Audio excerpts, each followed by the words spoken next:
আজিৰ ক্লাছত আমি কি কৰিম,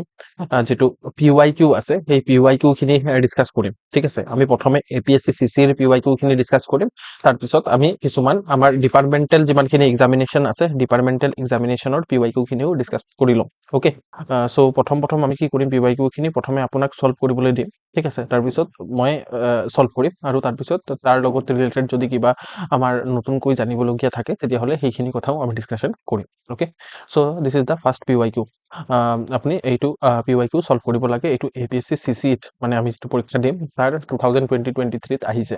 okay, please solve this question quickly কৰিব। ওকে, বেছি টাইম আমি নৰখো। What will be the answer quickly try কৰিব আপোনালোকে সকলোৱে যাতে সলভ কৰিবলৈ চেষ্টা কৰে। যেতিয়া আপুনি নিজে সলভ কৰিব, ভুল হোক শুদ্ধ হোক ইয়াত কোনো মানে ধৰণৰ কথা নহয়, বিকজ ইয়াত যদি ভুল কৰে ভাল কথা, আপুনি এক্সামিনেশন হলত ভুল নকৰিব। আপুনি যদি ওয়েট কৰি থাকে মই কেতিয়া সলভ কৰিম এইটো, তেতিয়াহলে কিন্তু আপোনাৰ লোকচান আছে। ঠিক আছে, আপুনি নিজৰ ফালৰ পৰা যিমানটো পৰা যায় সিমানটো আপুনি সলভ কৰিবলৈ চেষ্টা কৰিব, ভুল হলেও একো আপত্তি নাই। ঠিক আছে, ভুল হলে আপুনি শিকিব। ওকে, বেছিভাগে ডি আনসার দিছে, কিছুমানে বি আৰু সিও দিছে। Let's see. ঠিক আছে, চৰাইদেউ মৈদামৰ বিষয়ে সুধিছে। আপুনি ভাবিব স্যাৰ চৰাইদেউ মৈদামটো আপুনি পঢ়ুৱা নাই, এক নম্বৰ কথা। ঠিক আছে, চৰাইদেউ মৈদামৰ বিষয়ে সুধিছে কিন্তু আপুনি তো নপঢ়ালে আমাক চৰাইদেউ মৈদামৰ কথা। আমি নো ডাউট আহোম ডাইনেষ্টি পঢ়িলো, মৈদামৰ বিষয়টো নপঢ়িলো, ইটস ওকে। ঠিক আছে, দেন অলসো সব আপোনাৰ কি হ'ব, প্ৰথম লাৰ্নিং এইবোৰৰ পৰা স্পেশালি আপুনি লাৰ্নিং খিনি ল'বলৈ চেষ্টা কৰিব। আপোনালোকে যদি পাৰে তেতিয়াহলে এইটোৰ যেতিয়া ৰেকৰ্ডেড ভাৰ্সন আকৌ এবাৰ শুনিব, তেতিয়া আপুনি কি কৰিব, এটা নোট বুক ল'ব আৰু নোটবুকত লিখি গৈ যাব যে কি একচুৱেলি মই কৈ আছো মুখেদি। ঠিক আছে, that is very very important. Okay, মই যেটো এতিয়া কম, আৰু এতিয়া যদি নোটবুক আছে এতিয়াও আপুনি নোট কৰিব পাৰে। প্ৰথম কথা হৈছে যে APSCত কি হয় যে আপোনাৰ প্ৰত্যেকটা বস্তুৰ ওপৰত যে নলেজ থাকিব সেইটো কোনো মানে নেসেসাৰি নহয়, আৰু মানে এইটো হিউমেনলি পসিবলও নহব যে আপোনাৰ প্ৰত্যেকটা বস্তুৰ ওপৰত নলেজ থাকিব। নো ডাউট চৰাইদেউ মৈদামৰ ওপৰত নলেজ থাকিব লাগে, সেইটো আমি পিছত ডিসকাশনো কৰিম। এইটো চক মই চৰাইদেউ মৈদামৰ বিষয়ে পঢ়াম, বাট সেইটো কথা নহয়। কথাটো হৈছে আপোনাক মই এইটো কথা ক'ব বিচাৰিছো যে আমাৰ যেটো এক্সিস্টিং নলেজ থাকে, ঠিক আছে, যেটো আমাৰ এক্সিস্টিং নলেজ আছে তাকে আমি পৰীক্ষা হলত এপ্লাই কৰিব লাগিব। ঠিক আছে, এক্সিস্টিং নলেজক আমি কেনেকৈ এপ্লাই কৰিম চাওক। আপুনি প্ৰথম স্টেটমেন্টটো পঢ়ক। প্ৰথম স্টেটমেন্টটো কি লিখা আছে যে এইটো বোলে বৰ্মন ডাইনেষ্টিৰ হয়। বৰ্মন ডাইনেষ্টিত কি আমি মৈদামৰ বিষয়ে পঢ়িছিলো নেকি? ঠিক আছে, বৰ্মন ডাইনেষ্টিত আমি মৈদামৰ বিষয়ে পঢ়া নাই। ওকে, সো এইটো বৰ্মন ডাইনেষ্টিত হ'বই নোৱাৰে। ঠিক আছে, আমাক কি সুধিছে, কাৰেক্ট স্টেটমেন্ট সুধিছে, ৰাইট? তো এইটো হ'ব নোৱাৰে। ঠিক আছে, এইটোতো কেতিয়াও হ'ব নোৱাৰে। এইটো নোহোৱাৰ লগে লগে আপোনাৰ এইটো যদি নহয়, ঠিক আছে, বৰ্মন ডাইনেষ্টিৰ লগত আমি বৰ্মন ডাইনেষ্টি পঢ়িছো, নো ডাউট চৰাইদেউ মৈদামৰ বিষয়ে পঢ়া নাই, আই এগ্ৰি, বাট বৰ্মন ডাইনেষ্টিৰ বিষয়টো পঢ়িছো। বৰ্মন ডাইনেষ্টিতটো মৈদামৰ কথা কোনো ধৰণৰ কথা লিখা নাই। ঠিক আছে, তো এইটো আমি যেতিয়া এলিমিনেট কৰি দিওঁ, ঠিক আছে, এইটো এলিমিনেট কৰি দিয়াৰ লগে লগে তো আনসারটো ওলাই আহে নিজে নিজে। ঠিক আছে, সি উইল বি দা আনসার। বেছিভাগে সি আনসার দিয়া নাই। ঠিক আছে, সেইটো আপোনাৰ ডি বা বি আনসাৰ দিছে। বুজি পাইছে নে কি ক'ব বিচাৰি আছো মই আপোনালোকক? C will be the answer. No doubt আপুনি ক'ব স্যার এইটো স্টেটমেন্টটো শুদ্ধ হয়। ঠিক আছে, মই বুজি পাইছো আপোনালোকে কিহৰ কাৰণে কনফিউজ হৈছে। স্যার এইটো স্টেটমেন্টটো শুদ্ধ হয়, বাট সেই সময়ত 2020-23 যেতিয়া আপোনাৰ ইউনেস্কোয়ে মানে তেতিয়া ইউনেস্কো ৱৰ্ল্ড হেৰিটেজ সাইট নাছিলে, প্ৰপোজেল আছিলে সেইটো, কিন্তু 2020-24হে আপোনাৰ ইউনেস্কোৰ ৱৰ্ল্ড হেৰিটেজ সাইট হ'ল। কিন্তু সেইটোৰ কাৰণে এইটো মানে এইটো কুৱেশ্যনৰ মতে ৰং। ঠিক আছে, বাট সেইটো আমাৰ চোৱাৰ দৰকাৰে নাই। প্ৰথমেতো আমি প্ৰথম স্টেটমেন্টটো পঢ়িম ন, আমি জেনাৰেলি সেইটোৱে কৰো। ঠিক আছে, সো প্ৰথম স্টেটমেন্টটো পঢ়াৰ লগে লগে এইটোতো আমি খাটাংকে ক'ব পাৰো দিস ইজ ৰং। ঠিক আছে, এইটো হ'বই নোৱাৰে। এইটো নোহোৱাৰ লগে লগে আমি এলিমিনেশন মেথডৰ সহায়ত আমি ডাইৰেক্টলি আহি যাওঁ আমাৰ মানে ডাইৰেক্ট আনসাৰত। কাহিনীটো বুজি পালে? ঠিক আছে, মই বুজি পাইছো। যদি এইটোৰ কাৰণে কনফিউজ হৈছে, ইটস ওকে, এইটো মই বুজি পাইছো, কাৰণ এতিয়া এই স্টেটমেন্টটো ট্ৰু হয়, সেই সময়ত ট্ৰু নাছিলে। কি পাটকাই দে আৰ লোকেটেড এলং দা সাইড, এইটো জানিব দৰকাৰ নাই নহয়, সেইটো আপোনাৰ জানিব দৰকাৰ নাই। ঠিক আছে, আপুনি জাষ্ট সেই আৰু যিটো আপুনি চক মানে সেইটোৰ কাৰণে মই PYQ খিনি সলভ কৰে। তাৰ লাষ্ট মই যেটো কোৰ্স লৈছিলো সেইটোত মই PYQ খিনি ইমান গুৰুত্ব দিয়া নাছিল। তো মই ইয়াত গুৰুত্ব দিবলগীয়া হৈছে, বিকজ APSCৰ নেচাৰ আছে এনেকুৱা ধৰণৰ। এতিয়া আপোনাৰ এইটো জনাৰ দৰকাৰেই নাই। ঠিক আছে, এইটো আপুনি প্ৰথম স্টেটমেন্টটো চাওক, আৰু আপুনি চাওক কি কোনটো জানিব লাগিব কোনটো। এই যেতিয়া আপুনি এনেকুৱা ধৰণৰ স্টেটমেন্টবোৰ পাব APSCত, ঠিক আছে, এইবোৰ 4-5টা স্টেটমেন্ট চাব, তো ইয়াৰে ভিতৰত সেইটো স্টেটমেন্ট বাছি ল'ব যে যিটো খাটাং। ঠিক আছে, মানে আপুনি খাটাং জানে, এই 4টা স্টেটমেন্টৰ ভিতৰত খাটাং কি জানে আপুনি। ঠিক আছে, তাৰপিছত খাটাং কি জানে মানে কি, খাটাং ৰং বুলি জানে নহলে খাটাং ৰাইট বুলি জানে। এইটোতো ৰং হয় একদম, আপুনি একদম নহলে আপুনি জান দি দিব, এনেকুৱা ধৰণৰ খাটাং ৰং বা ৰাইট ক'ব পাৰিব লাগিব। আপুনি জানে এইটো শিওৰ, মই শিওৰ হয় যে এইটো ৰং হয়, বা মই শিওৰ হয় যে এইটো ৰাইট হয়। তো ইয়াত এইটো স্টেটমেন্ট দেখি পাইছে নে আপুনি? শিওৰ ক'ব পাৰিব নে এইটো ৰং হয়? শিওৰ, এইটো ৰং হয়, হ'বই শিওৰ। তো এনেকুৱা ধৰণৰ শিওৰ স্টেটমেন্টবোৰ বাছি ওলাব, আৰু সেইটো প্ৰথমে এলিমিনেট কৰি ল'ব। ঠিক আছে, এইটো এলিমিনেট কৰাৰ লগে লগে চব আল্টিমেটলি আহি যায় আনসাৰ। বুজি পালে নে? তো আপোনালোকক মই এই PYQ খিনিৰ সলভ কৰাৰ মানে দ্বাৰা মই কি শিকাব বিচাৰিছো, কেনেকে PYQ বা কেনেকে আমি কুৱেশ্যনছবোৰক এপ্ৰ'চ কৰিম APSC CC আমি জেনেৰেলি যিটো ADRE বা যিমানখিনি আদাৰ কম্পিটিটিভ এক্সামিনেশ্যনছ হয় সেইখিনিত আমি কুৱেশ্যনছ এপ্ৰ'চ কৰাৰ যিটো ধৰণ সেইটো বেলেগ ধৰণৰ হয় ঠিক আছে আৰু APSC CC টোটেলি বেলেগ ধৰণৰ হয় এই বস্তুটো শিকোৱাৰ কাৰণেই মই এই যিমানখিনি ক্লাছেছ আছে মই PYQ ৰ ওপৰত ক্লাছেছখিনি লৈ আছো আৰু ইয়াত আমি নলেজক এপ্লাই কৰা শিকিম ঠিক আছে এক নম্বৰ কথা নলেজক এপ্লাই কৰা শিকিম য'ত লজিক কেনেকৈ খটুৱাব লাগে লজিকক খটুৱাবলৈ শিকিম ঠিক আছে লজিক মানে এনেকুৱা ধৰণৰ কমন সেন্স লজিক এনেকুৱা ধৰণৰ কথাবোৰেই লগাম আৰু আপুনি যিমান ক্লাছেছবোৰ ভাল ধৰণে শুনিব সেইটোৰ কাৰণে মই কৈছো নোট কপি লৈ পিনে এই কথাবোৰক নোট কৰক আপুনি কি নোট কৰিব লাগে যে মই কি কৈছো যে খাটাংবোৰক মানে খাটাং ষ্টেটমেণ্টবোৰক আগতে বাছি ওলাম আৰু আমি খাটাংকে যিটো জানিম সেইটোক এলিমিনেট কৰি পিনে আমি অপশ্যন এলিমিনেট কৰিবলৈ চেষ্টা কৰিম কেতিয়াবা এনেকুৱা হ'ব এইটো কুৱেশ্যন ইজি আছিলে বিকজ এইটোত কি যে প্ৰথম ষ্টেটমেণ্টটো এলিমিনেট কৰাৰ লগে লগে আপোনাৰ আনসাৰটো ওলাই আহিলে নিজে নিজে ঠিক আছে C will be the answer বাট এতিয়া যদি চাওঁ মানে 2020-26 কনটেক্সটত তেতিয়াহ'লে C আমাৰ 3 ষ্টেটমেণ্টটো কাৰেক্ট হ'ব ঠিক আছে বুজি পাইছে তো এইটোতো এনেকৈ লিখা আছে ইয়াত মই গোটেই কথাখিনি লিখিছো চক জুলাই 2020-24ত ইউনেস্কোৱে ৱৰ্ল্ড হেৰিটেজ সাইট হিচাপে ডিক্লেয়াৰ কৰিছে ঠিক আছে সো এইখিনি আমি মৈদামৰ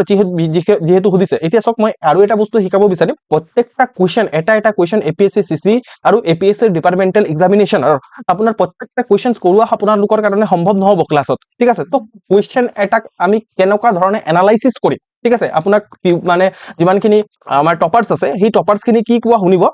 যে আমি PYQ খিনিক এনালাইজ কৰিছো ঠিক আছে PYQ খিনি এনালাইজ কৰিছো এনেকুৱা ধৰণে কয় PYQ ৰ ওপৰত আমি আমাৰ হোল্ড আছিল আৰু PYQ এনালাইজ কৰি পিনে গৈছো তেতিয়া আমি কুৱেশ্যনবোৰ কমনো পাইছো লগতে কুৱেশ্যনবোৰ সলভো কৰিব পাৰিছো এনেকুৱা ধৰণৰ কোৱা আপোনালোকে শুনিব পাব ঠিক আছে এইটো কথা আপুনি জেনাৰেলি কমন সেন্স লগাই পিনে ক'ব PYQ ইজ ভেৰি ইম্পৰ্টেন্ট তো PYQ খিনিক এনালাইজ কেনেকৈ কৰিম PYQ খিনিৰ পৰা আমি কেনেকৈ ৰিভাৰ্স ইঞ্জিনিয়াৰিং কৰি পিনে আমি অলপ কথা শিকি ল'ম সেইটো আমি মেইনলি এইটো ক্লাছত চাম ঠিক আছে এতিয়া আমি চাম যে চৰাইদেউ মৈদামৰ ওপৰত যেহেতু কুৱেশ্যন সুধিছে এবাৰ 2020-23 APSC সো আমি চৰাইদেউ মৈদামৰ ওপৰত আৰু ইন ফিউচাৰ কুৱেশ্যনছ এক্সপেক্ট কৰিব পাৰো ঠিক আছে তো হেতুৰ কাৰণে আমি চৰাইদেউ মৈদামৰ ওপৰত আমি পঢ়িলো ঠিক আছে এতিয়া মই মৈদামটো পঢ়াম সক মই আগতে পঢ়াই পিনে আপোনাক কুৱেশ্যনছটো দিব পাৰিছিলো তেতিয়াতো ইজি হৈছিল হেতেন আপোনালোকক সলভ কৰাৰ কাৰণে তেতিয়া কিন্তু মই যে এই মাত্ৰ অলপ কথাটো ক'লো যে বৰ্মন ডাইনেষ্টিক দেখি পিনে আঁতৰাই দিব লাগে এইবোৰ আপোনালোকক শিকাব নোৱাৰিছিলো হেতেন ঠিক আছে মই যদি পঢ়াই পিনে কৰাও তেতিয়াহ'লে সেইটো বস্তু শিকাব নোৱাৰিছিলো হেতেন এতিয়া নো ডাউট আমি পঢ়িমে বাট পঢ়াৰ আগতে কিছুমান আমাৰতো এনেকুৱা ধৰণৰ ইন ফিউচাৰ যেতিয়া আমি কুৱেশ্যন পেপাৰটো চাম ইন ফিউচাৰ এনেকুৱা ধৰণৰ বহুতখিনি কুৱেশ্যনছ থাকিব যিখিনি কুৱেশ্যনছ আমি কি কৰিব নোৱাৰিম যে আমি পঢ়ি যাব নোৱাৰিম অবভিয়াছলি ঠিক আছে তো নপঢ়ি যোৱা কুৱেশ্যনছবোৰকো আমি কেনেকুৱা ধৰণে লজিক কমন সেন্স এইবোৰ লগাই পিনে আমি সলভ কৰিম সেইটো মই শিকাব আপোনালোকক বিচাৰি আছো কাহিনীটো বুজি পাইছে চাগে লেটস সি ঠিক আছে মৈদামৰ বিষয়ে কি লিখা আছে মৈদামৰ কথা আমি জেনাৰেলি জানো দিস ইজ মৈদাম ঠিক আছে মৈদামৰ এটা পিকচাৰ ঠিক আছে ড্ৰোন শ্বট এটা লোৱা আছে দেখি পাইছে আপোনালোকে ৰাইট সো এইটো মৈদাম হয় আপোনালোকে জানে বহুতে ভিজিটো কৰিছে এইটো আমাৰ মানে চৰাইদেউত আছে আমাৰ আগৰ শিৱসাগৰত আছিলে এতিয়া চৰাইদেউ এটা ৰাজ্য হৈ গৈছে কি কৈছো মানে ৰাজ্য বোলে জিলা হৈ গৈছে ঠিক আছে ডিস্ট্ৰিক্ট ওকে সো চৰাইদেউ মৈদাম মানে কি আছিলে ইয়াত মানে যিমানখিনি ৰজা ঠিক আছে ৰজা আছিলে আগত আহোম মানে যেটো ডাইনেষ্টি আছিলে আহোম ডাইনেষ্টিৰ আগৰ ৰজাবোৰ যিমানখিনি আছিলে হাতক এনেকে আপোনাৰ বুৰিয়াল এটা সাইড হয় বুৰিয়াল সাইড মানে সেইটো কবৰস্থান টাইপ ঠিক আছে তো ইয়াত আপোনাৰ এই ৰজাক ৰাখিছিলে যেনেকে আপোনাৰ হিটোৰ কাৰণে এইটোক আমাৰ মানে যেনেকে ইজিপ্তৰ পিৰামিড ঠিক আছে ইজিপ্তৰ পিৰামিডৰ লগতো কম্পেয়াৰ কৰা হয় ঠিক আছে মৈদামছখিনি বুজি পাইছে ইজিপ্তৰ পিৰামিডত কি কৰা হয় মাম্মি বনাই পিনে এই তাত পিৰামিডৰ ভিতৰত আমাৰ যিটো ৰজা আছে সেই ৰজাক থৈ দিয়া হয় ঠিক আছে সিমিলাৰলি ইয়াতো কৰা হয় মাম্মি বনোৱা নহয় কেৱল মাত্ৰ তাত ধুনীয়াকে এনেকে বাড়ি কৰি দিয়া হয় ঠিক আছে তো বুৰিয়াল সাইট আছিলে এইটো আমাৰ মৈদামছখিনি ৰাইট তো এইটো আমাৰ পিৰামিডছ অফ আসাম বুলিও কোৱা হয় ঠিক আছে তো এইটো আমাৰ কিমান মানে যেটো আহোম ডাইনেষ্টি আহোম ডাইনেষ্টি সেইটো 600 বছৰমান ৰাজত্ব কৰিছিলে তেওঁলোকৰ এই আমাৰ মৈদামছখিনি তেওঁলোকৰ লগত ৰিলেটেড এই যেটো মৈদামৰ যেটো ট্ৰেডিশন সেইটো কেতিয়া ষ্টাৰ্ট হৈছিলে কোনে ইন্ট্ৰোডিউস কৰিছিলে এইটো মনত ৰাখিব আমাৰ স্বৰ্গদেউ চাওলুং চুকাফাই ঠিক আছে তো তেওঁ আপোনাৰ ফাউণ্ডাৰ আছিলে ঠিক আছে আৰু এইটো আমি অলৰেডি এইবোৰ কথা পঢ়ি আহিছো যে তেওঁ আপোনাৰ ফাৰ্স্ট ক্যাপিটেল চৰাইদেউত এস্টাব্লিশ কৰিছিলে 1253 এইখিনি কথা আমি ডিসকাশন কৰিছো ঠিক আছে প্ৰাইমাৰী লোকেশনস এই মৈদামবোৰ ক'ত আছে আপোনাৰ চৰাইদেউ ঠিক আছে at the foothills of আপোনাৰ পাটকাই ঠিক আছে আৰু এইটো সিম্বলিক হয় আৰু ৰিচুৱেল সেন্টাৰ হয় আহোম কিংডমৰ ঠিক আছে যেতিয়া আপোনাৰ অলদো চৰাইদেউ পিছত গৈ পিনে শিফট হৈ গল ক্যাপিটেল নাথাকিলে ঠিক আছে গড়গাঁও বনিলে ঠিক আছে জৰহাট বনিলে পিছত গৈ পিনে কিন্তু আলটিমেটলি ইয়াৰ এটা কালচাৰেল আৰু আমাৰ ৰিচুৱেল এটা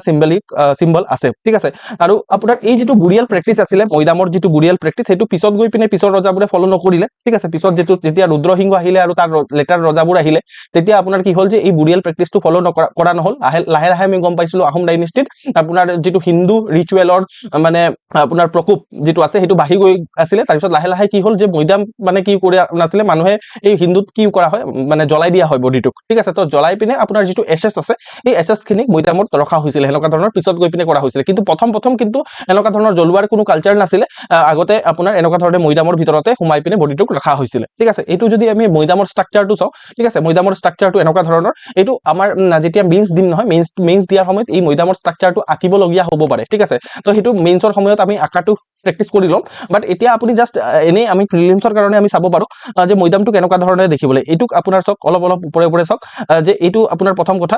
ইয়াত আমি ইয়াৰ পৰাই পঢ়ি লওঁ, ঠিক আছে। তো আৰ্কিটেকচাৰেল যিটো ষ্ট্ৰাকচাৰ আছে, প্ৰথমে গৰ্ভ, ঠিক আছে। গৰ্ভ মিনছ এইটো ভল্ট, ইয়াৰ ভিতৰৰ যিটো একদম ভিতৰৰ বস্তু, দিছ ইজ গৰ্ভ, দেখি পাইছে একদম এইটো মৈদাম, ঠিক আছে, ওপৰৰ ফালে। তো ইয়াত আপোনাৰ গৰ্ভ, অ'কে। তাৰপিছত আপোনাৰ কি হয় বৈদাম, ঠিক আছে। বৈদাম কোনটো বস্তু, ঠিক আছে। বৈদামত লিখা আছে হেমিস্ফিয়াৰেল যিটো আপোনাৰ আৰ্থেন মোল্ড, ঠিক আছে। হেমিস্ফিয়াৰেল আৰ্থেন মোল্ড যিটো আছে এইটো, এই বস্তুটো, ঠিক আছে। এইটো হেমিস্ফিয়াৰেল এইটো, ঠিক আছে। এইটো এটা বেলেগ ভিউ পইণ্ট, এইটো এটা বেলেগ ভিউ পইণ্ট। এইটো ফ্ৰণ্ট চাইডৰ পৰা ভিউ পইণ্ট, এইটো আমাৰ ওপৰৰ পৰা টপ ভিউ পইণ্ট, এনেকে অখা আছে, ঠিক আছে। এইটো চাওক, এইটো এনেকুৱা ধৰণৰ ডাইগ্ৰাম আপুনি বেলেগ জেগাত বিচাৰি নাপাব, ঠিক আছে। এইটো যিটো ড্ৰয়েবল ডাইগ্ৰাম হয় সেইটোকে ইউজ কৰোঁ, নহ'লে পৰীক্ষা হলত যদি আমি আনচাৰত আঁকিবই নোৱাৰোঁ তেতিয়াহ'লে সেইটো ডাইগ্ৰাম লৈ পিনে কি কৰিম। এইটো ৰেফাৰেঞ্চৰ কাৰণে মই ৰাখিছোঁ, ঠিক আছে। তাৰপিছত আপোনাৰ চাউচালি আছে। চাউচালি মানে এইটো পেভিলিয়নটো, এইটো চাউচালি, ঠিক আছে। চাউচালি এইটো কয় চাউচালি, দেখি পাইছে চাউচালি, অ'কে। তাৰপিছত আপোনাৰ ঘৰ, ঠিক আছে। ঘৰ কি হৈছে আপোনাৰ অক্টাগনেল এটা ষ্ট্ৰাকচাৰ হয়, ঠিক আছে। অক্টাগনেল ষ্ট্ৰাকচাৰ, এইটো কয় ঘৰ। ক'ত গ'ল ঘৰ, এইটো অক্টাগনেল ষ্ট্ৰাকচাৰ, এইটো ঠিক আছে। এইটো ইয়াৰ চাৰিওফালে যিটো মানে বাউণ্ডাৰী আছে সেইটো আপোনাৰ ঘৰ, ঠিক আছে। এইটো অ'কে, বেছি আঁকি দিছোঁ, এইটো আপোনালোক কনফিউজ হৈ যাব। তাৰপিছত আৰু এটা কি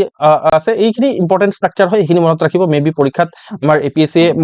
প্ৰিলিমছতো সুধিব পাৰে, মেইনছৰ কাৰণে বেছি ইম্পৰ্টেণ্ট হয় এই ষ্ট্ৰাকচাৰটো। আৰ্কিটেকচাৰেল ষ্ট্ৰাকচাৰটো সুধিব পাৰে মেইনছত, এইবাৰো সুধিব বুলি ভাবিছিলোঁ, নুসুধিলে নেক্সট ইয়াৰ সুধিব পাৰে, ঠিক আছে। চ' মেটেৰিয়েল কিমান কি ইউজ কৰা হৈছিলে, তেতিয়া আপোনাৰ সেই আৰু ইটা বালি চিমেণ্ট ইউজ কৰা নহৈছিলে, ঠিক আছে। তেতিয়াহ'লে আপোনাৰ তেতিয়া কি কৰা হৈছিলে, জামুন, ঠিক আছে। জামুন আঠা টাইপৰ থাকে নহয়, জামুন ইউজ কৰা হৈছিলে, ব্লেক প্লাম বুলি কয়। তাৰপিছত আপোনাৰ এই হাতীৰ নহয় আপোনাৰ সেই কি আছিলে হাঁহৰ কণী ইউজ কৰা হৈছিলে, ঠিক আছে। তাৰপিছত বৰা চাউল ইউজ কৰা হৈছিলে, আৰু ফিছ মানে আপোনাৰ বৰালি মাছ, ঠিক আছে। বৰাল মাছ যিটো আছে সেইটো ইউজ কৰি পিনে এই যিটো মৈদামছবোৰ বনোৱা হৈছিলে, ঠিক আছে। ইয়াৰ কালচাৰেল আৰু ৰিচুৱেলিষ্টিক চিগনিফিকেন্স আছে। এইটো এনচিষ্টাৰেল ৱৰ্শ্বিপৰ কাৰণে তাহাঁতি মৈদামছবোৰ বনাইছিলে, তাহাঁতৰ এনচিষ্টাৰক যাতে পাহৰি নাযায়, ঠিক আছে। আগৰ ৰজাবোৰক যাতে পাহৰি নাযায়, সেইটো এটা চিম্বল আছিলে, ৰাইট। সেইটো আমি গম পাইছোঁ, ঠিক আছে। তাৰপিছত মেডাম মেফি, যিটো আহোমসকলৰ ইম্পৰ্টেণ্ট এটা ফেষ্টিভেল, আমি ফেষ্টিভেলৰ সময়ত এই মেডাম মেফিৰ বিষয়ে পঢ়িম, ঠিক আছে। তো মেডাম মেফিৰ সময়তো তেওঁলোকক মানে আপোনাৰ অফাৰিংছ দিয়া হৈছিলে, ঠিক আছে, বা পূজা কৰা হৈছিলে, ঠিক আছে। তাৰোপৰিও আমাৰ এইখিনি এনেকুৱা ধৰণৰ চাইট আছিলে য'ত মানে বহুত বেলেগ ধৰণৰ গুডছ, যেনেকে আপোনাৰ ক্লথিংছ, ৱেপনছ, ভেলুৱেবলছ, ঠিক আছে, এইখিনি আপোনাৰ ৰখা হৈছিলে, ঠিক আছে। স্পেচিয়েলি ৰিলেটেড টু ডেট কিং, ঠিক আছে। যিটো কিং ঢুকাইছে যাৰ মৈদাম হয়, সেইটোৰ ৰিলেটেড কি ক্লথিংছবোৰ, ৱেপনছবোৰ, সেইখিনি ইয়াত ৰাখি দিয়া হৈছিলে। এইটো এটা চিগনিফিকেন্স হয়, ঠিক আছে। আৰু আমি যদি কাৰেণ্ট ষ্টেটাছ চাওঁ তেতিয়াহ'লে আপোনাৰ জুলাই 2024 এইটো আপোনাৰ কিমান নম্বৰ, 46 নম্বৰ। এইবোৰ স্পেচিয়েলি APSC এইবোৰত ফেকচুৱেল নলেজত গুৰুত্ব দিয়ে, UPSC ইমান নিদিয়ে। আগতে নিদিছিলে, এতিয়া দিয়ে বাৰু, ঠিক আছে। এইটো মনত ৰাখিব অলপ, ঠিক আছে। 46 নম্বৰ ৱৰ্ল্ড হেৰিটেজ মানে যিটো কমিটিৰ ছেছন হৈছিলে, তো তাত আপোনাৰ কি কৰা হৈছিলে যে এইটোক ইউনেস্কোৰ ৱৰ্ল্ড হেৰিটেজ চাইট হিচাপে ডিক্লেয়াৰ কৰি দিয়া হৈছিলে, ঠিক আছে, ডিক্লেয়াৰ কৰা হৈছিলে। তো এইটো আমাৰ চিগনিফিকেন্স কি, ফাৰ্ষ্ট কালচাৰেল মানে হেৰিটেজ চাইট হয় নৰ্থ ইষ্টত। গোটেই নৰ্থ ইষ্টৰ ভিতৰত এনে আমাৰ ৱৰ্ল্ড হেৰিটেজ চাইটটো বহুত আছে, যেনেকে মানস অভয়াৰণ্য যিটো আছে সেইটো আমাৰ ৱৰ্ল্ড হেৰিটেজ চাইটেই হয়। বাট সেইটো আমাৰ কালচাৰেল নহয়, সেইটো আমাৰ কি হয়, এনভাইৰনমেণ্টেল হেৰিটেজ চাইট হয়, ঠিক আছে। কিন্তু এইটো নৰ্থ ইষ্টৰ ভিতৰত প্ৰথম আমাৰ কালচাৰেল হেৰিটেজ চাইট হয়, এইটো কালচাৰেল হেৰিটেজ চাইট হয়, অ'কে। তো এইটো আপোনাৰ ক'ব পাৰোঁ। আৰু লগতে এই যিটো চাইট আছে মানে মৈদামৰ মানে চৰাইদেউৰ মৈদাম, এইটো আপোনাৰ archaeological sites and remains act 1958 যিটো আছে, সেইটোৰ দ্বাৰা ancient monument and archaeological sites and remains act আপোনাৰ 1958ৰ দ্বাৰা ৰেগুলেটেড হয়। আৰু ইয়াক কোনে ৰেগুলেট কৰে, আমাৰ যিটো আৰ্কিঅলজিকেল ছাৰ্ভে অফ ইণ্ডিয়া আছে, আৰু লগতে এইটো archaeological survey of India central গভৰ্ণমেণ্টৰ আণ্ডাৰত আহে। আৰু আপোনাৰ যিটো ডাইৰেক্টৰেট অফ আৰ্কিঅলজি আছে, সেইটো আমাৰ আছাম গভৰ্ণমেণ্টৰ আণ্ডাৰত আহে। সিহঁতি জইণ্টলি আপোনাৰ এই চাইটটোক ৰেগুলেট কৰে বা চোৱা চিতা কৰে, অ'কে। চ' এইটো আছিলে আমাৰ মৈদামৰ বিষয়। প্ৰিলিমছত আহিলে আপোনাৰ হৈ যাব আৰু মেইনছত আহিলে আৰু কিছুমান এক্সট্ৰা পঢ়িব লাগিব এইটো মেইনছৰ সময়ত আমি পচাই I think it is clear আছে নে then please solve this question আৰু এটা নেক্সট আমি কুৱেশ্যনত যাম এতিয়া এইটো কুৱেশ্যন সলভ কৰক সবে আনসাৰ দিবলৈ চেষ্টা কৰক ভুল হলে একো আপত্তি নাই ভুল হলে শিকিবহে উল আমাক এক নম্বৰ কথা কাৰেক্ট দিছে ঠিক আছে কনসিডাৰ দ্য ফলোইং স্টেটমেন্ট এইটো এপিএসসি সিসি 2020-23 কুৱেশ্যনখিনি আমি কৰি আছো স্পেশালি আসাম হিষ্ট্ৰীৰ লগত related okay so Assam was formed into a chief commissioner's province in আপোনাৰ 1984 ঠিক আছে এইটো মই কৈছিলো ন আপোনালোকক কোৱা নাই নেকি এইটো সঁচা বুলি ডি বুলি আনসাৰ কিহৰ কাৰণে দিছে ঠিক আছে এইটো সঁচা কথা হয় ইয়েস এইটো নো ডাউট মই কোৱা নাছিলো ঠিক আছে এইটো আপোনাৰ 1921ত আপোনাৰ কি হৈছিলে অসমক ডিক্লেয়াৰ কৰা হৈছিলে এজ এ আপোনাৰ গভৰ্ণৰ্স প্ৰভিন্স ঠিক আছে গভৰ্ণৰ প্ৰভিন্স হিচাপে after 1919 government of India act governor province হিচাপে ডিক্লেয়াৰ কৰা হৈছিলে ঠিক আছে বাট এইটো কথা মই বুজি পাইছো যে এইটো আপুনি জনা যায় ঠিক আছে এইটো আপুনি নাজানে তেতিয়াহ'লে আনসাৰটো ভুল হৈছে বা এইটো আপুনি ডাউটফুল ষ্টেটত আছে ঠিক আছে সো এইটো বুজি পাইছো বাট এইটো মই ফেক্ট এটা কৈছিলো ঠিক আছে এইটো ফেক্টৰ কথা কৈছিলো মই আপুনি চাব প্ৰিভিয়াস ক্লাছত এইটো মই কৈছিলো ঠিক আছে এইটো আৰু এইটো দুটাই বোথ কাৰেক্ট তো আনসাৰ উইল বি সি হ'ব ঠিক আছে নট ডি ঠিক আছে নট ডি ওকে এই যিসকলে দিছে মই তাহাঁতক কনসিডাৰ কৰি আছো বাৰু কিন্তু এইটো কথা মই মানে কৈছিলো অলৰেডি তো মই এইটো কুৱেশ্যনৰ পৰা মই কি লাৰ্নিং দিব বিচাৰিম আপোনালোকক চাওক এনেকুৱা ধৰণৰ বহুত টাইমত হ'ব যে আপোনাৰ এটা স্টেটমেন্ট জানিব কিন্তু এটা স্টেটমেন্ট নাজানিব এইটো আপুনি নাজানে ঠিক আছে প্ৰথম স্টেটমেন্টটো জানে ওকে এইটোতো আপুনি পঢ়িছে কিন্তু এই যেটো স্টেটমেন্ট আছে হেতুৰ ওপৰত আপোনাৰ নলেজ নাই ঠিক আছে এনেকুৱা হ'ব পাৰে এইটো স্টেটমেন্ট জানে তো আপোনাৰ কি হ'ব যে ওয়ান যেতিয়া জানে ঠিক আছে ওয়ান মানে ওয়ান কাৰেক্ট হয় বুলি জানে আপুনি ঠিক আছে ওয়ান কাৰেক্ট হোৱাৰ লগে লগে ডিটো হ'ব নোৱাৰে ন ঠিক আছে ওয়ান কাৰেক্ট হয় বুলি ক'লে মানে বিও হ'ব নোৱাৰে ঠিক আছে তো দুটা অপশনটো এনে এলিমিনেট হয় বি আৰু ডি কোনোবাই দিছে নেকি ঠিক আছে বি আৰু ডি হ'ব নোৱাৰে আপুনি নিজে চাওক স্টেটমেন্ট 1 ইজ কাৰেক্ট আলটিমেটলি আপোনাৰ দিস ইজ কল 50-50 মানে ইয়াতো এ হ'ব নহলে সি হ'ব ঠিক আছে দিস ইজ দা 50-50 সিচুৱেচন আৰু যেতিয়াই আপোনালোকে এক্সামিনেশন হলত 50-50 সিচুৱেচনত আহিব মানে দুটা অপশন এলিমিনেট কৰি দিছে তেতিয়া হলে কিন্তু এই কোৱেশ্চনটো কেতিয়াও এৰি থৈ নাহিব ঠিক আছে কেতিয়াও এৰি থৈ নাহিব এইটো মই থাম ৰুল কৈছো ঠিক আছে ডোন্ট লিভ ইট ওকে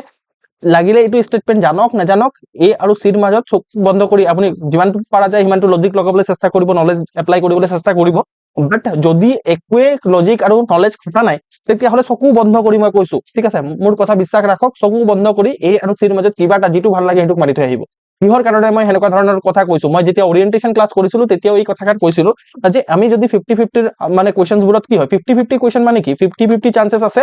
যে আপোনাৰ ইয়া মানে এ হোৱাৰ probability কিমান আছে 50% আছে আৰু আপোনাৰ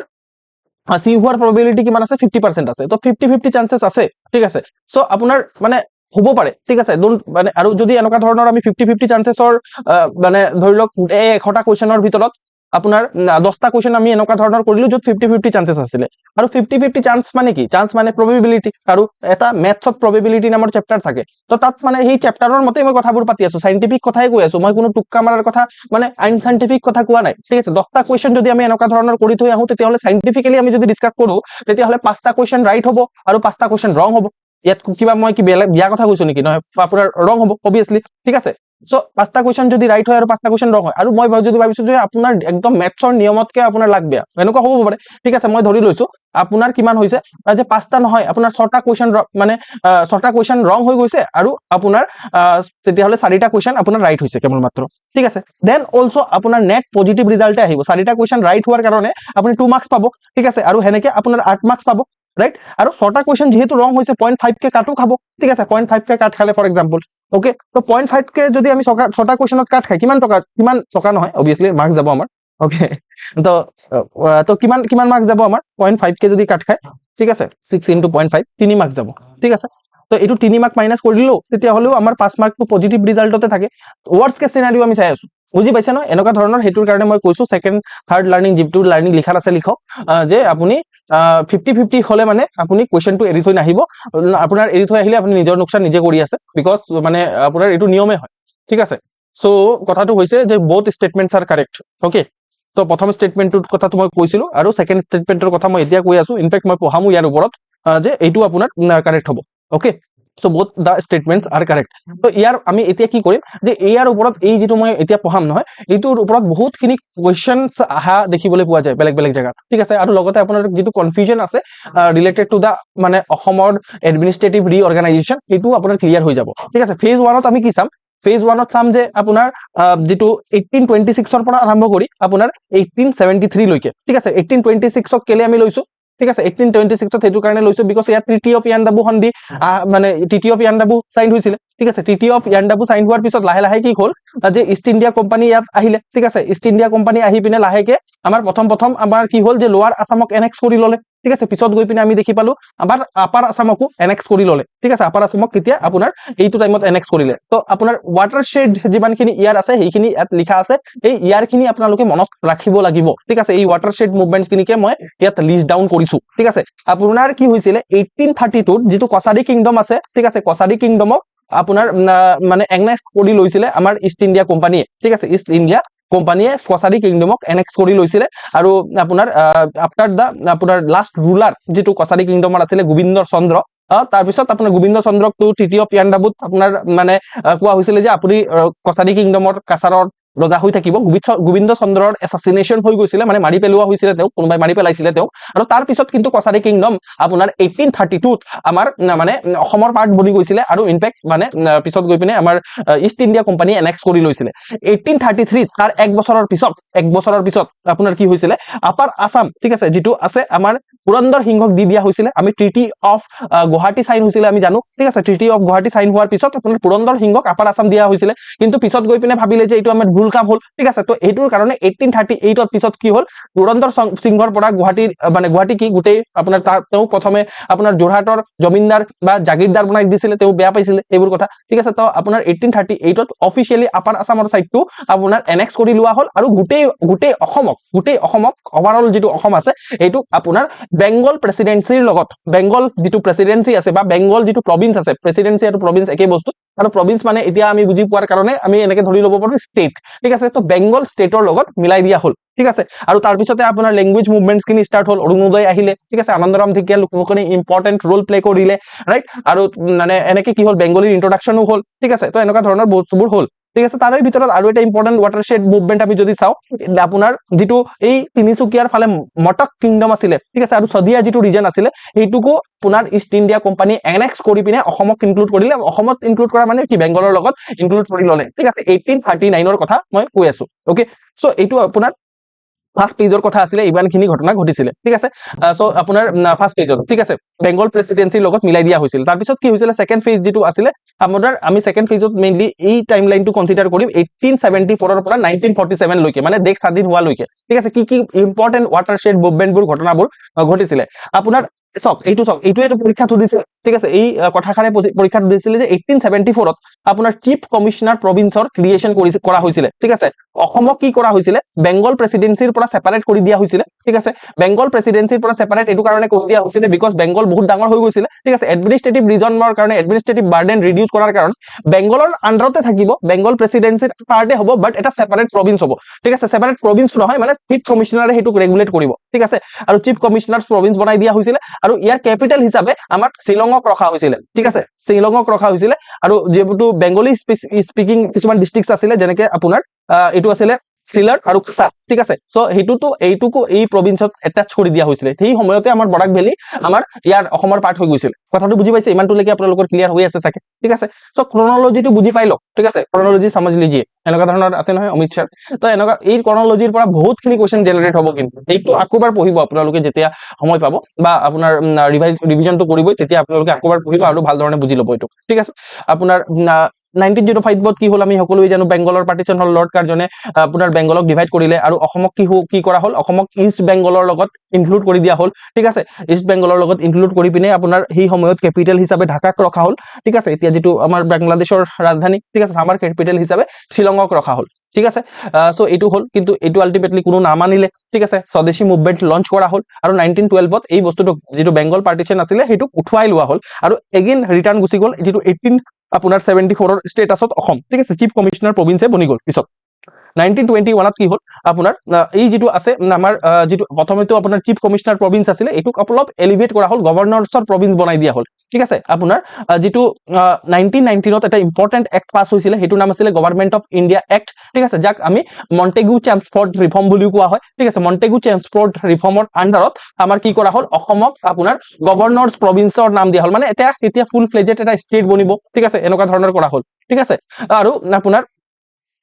ফাৰ্ষ্ট গভৰ্ণৰ হিচাপে আছিল এই গভৰ্ণৰ্ছ প্ৰভিন্সৰ এইটো নিকোলাছ ডগ বিটছন বেল ঠিক আছে তো এইটো মনত ৰাখিব এইটো যিহেতু এবাৰ এপিএছচি সুধি লৈছে ঠিক আছে ইয়াৰ ওপৰত বিতংকৈ আকৌ এবাৰ সুধিব পাৰে ঠিক আছে তো এইটো আপোনালোকে মনত ৰাখিব ওকে ঠিক আছে তাৰপিছত আপোনাৰ 1937 আৰু এটা ঘটনা ঘটিলে যে আপোনাৰ 1937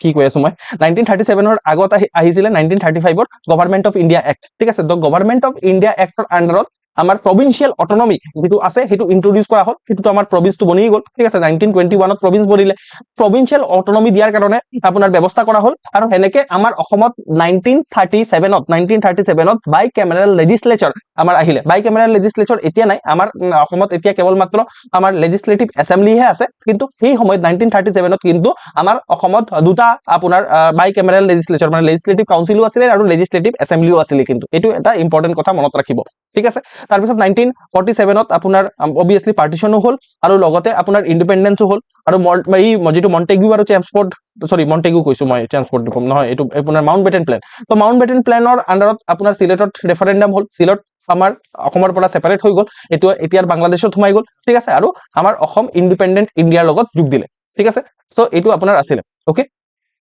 ইমানটোলৈকে ক্লিয়াৰ আছে নেকি ইয়াত আপোনাৰ কাবাৰ ডাউট আছে নেকি এইখিনি কথা অলৰেডি আপোনালোকক মই পঢ়াইছিলো বাট আৰু ক্লিয়াৰলি যাতে আপোনালোকৰ মাথা ক্লিয়াৰ হৈ যায় হেতুৰ কাৰণে মই আকৌ এবাৰ গুটে ক্ৰনোলজিক্যালি লিখি পিনে মই পঢ়াই দিলো ইয়াত কিবা কাবাৰ ডাউট আছে নেকি এটো গভৰ্ণমেণ্ট অফ ইণ্ডিয়া এক্টৰ বিষয়ে ন আপোনালোকে যেতিয়া মডাৰ্ন ইণ্ডিয়ান হিষ্ট্ৰী পঢ়িব তেতিয়া আপুনি ভাল ধৰণে বুজি পাব দুবাৰ নহয় বহুতবাৰ ফৰ্ম কৰা হৈছিল এবাৰটো আপোনাৰ 1857 ৰ যেতিয়া ৰিভল্ট হৈছিলে তাৰ পিছত এটা গভৰ্ণমেণ্ট অফ ইণ্ডিয়া এক্ট আছিলে 1858 ৰ গভৰ্ণমেণ্ট অফ ইণ্ডিয়া এক্ট তাৰ পিছত আপোনাৰ আছিলে 1909 ৰ গভৰ্ণমেণ্ট অফ ইণ্ডিয়া এক্ট তাৰ পিছত আকৌ এবাৰ গভৰ্ণমেণ্ট অফ ইণ্ডিয়া এক্ট আহিছিলে 1919 ৰ গভৰ্ণমেণ্ট অফ ইণ্ডিয়া এক্ট তাৰ ফলস্বৰূপে আমাৰ অসমত ইম্পেক্ট কৰি পিনে গভৰ্ণৰৰ প্ৰভিন্স বনিছিলে তাৰ পিছত আকৌ 1935 ত আৰু এটা গভৰ্ণমেণ্ট অফ ইণ্ডিয়া এক্ট আহিলে 1930 এনেকুৱা ধৰণে বহুতখিনি বেলেগ বেলেগ গভৰ্ণমেণ্ট অফ ইণ্ডিয়া এক্ট আহিছিলে মানে ঠিক আছে সো হেতু আপুনি মডাৰ্ন ইণ্ডিয়ান হিষ্ট্ৰীত মই গোটেইখিনি বস্তু পঢ়াইছো সেইখিনিৰ পৰা আপুনি গম পাব ঠিক আছে ডোন্ট ওয়াৰি এইটোৰ আপুনি ৰিলেট টু মানে কৰি ল'ব পাৰিব পিছত যেতিয়া পঢ়িব বাট মই কলোৱে অলপ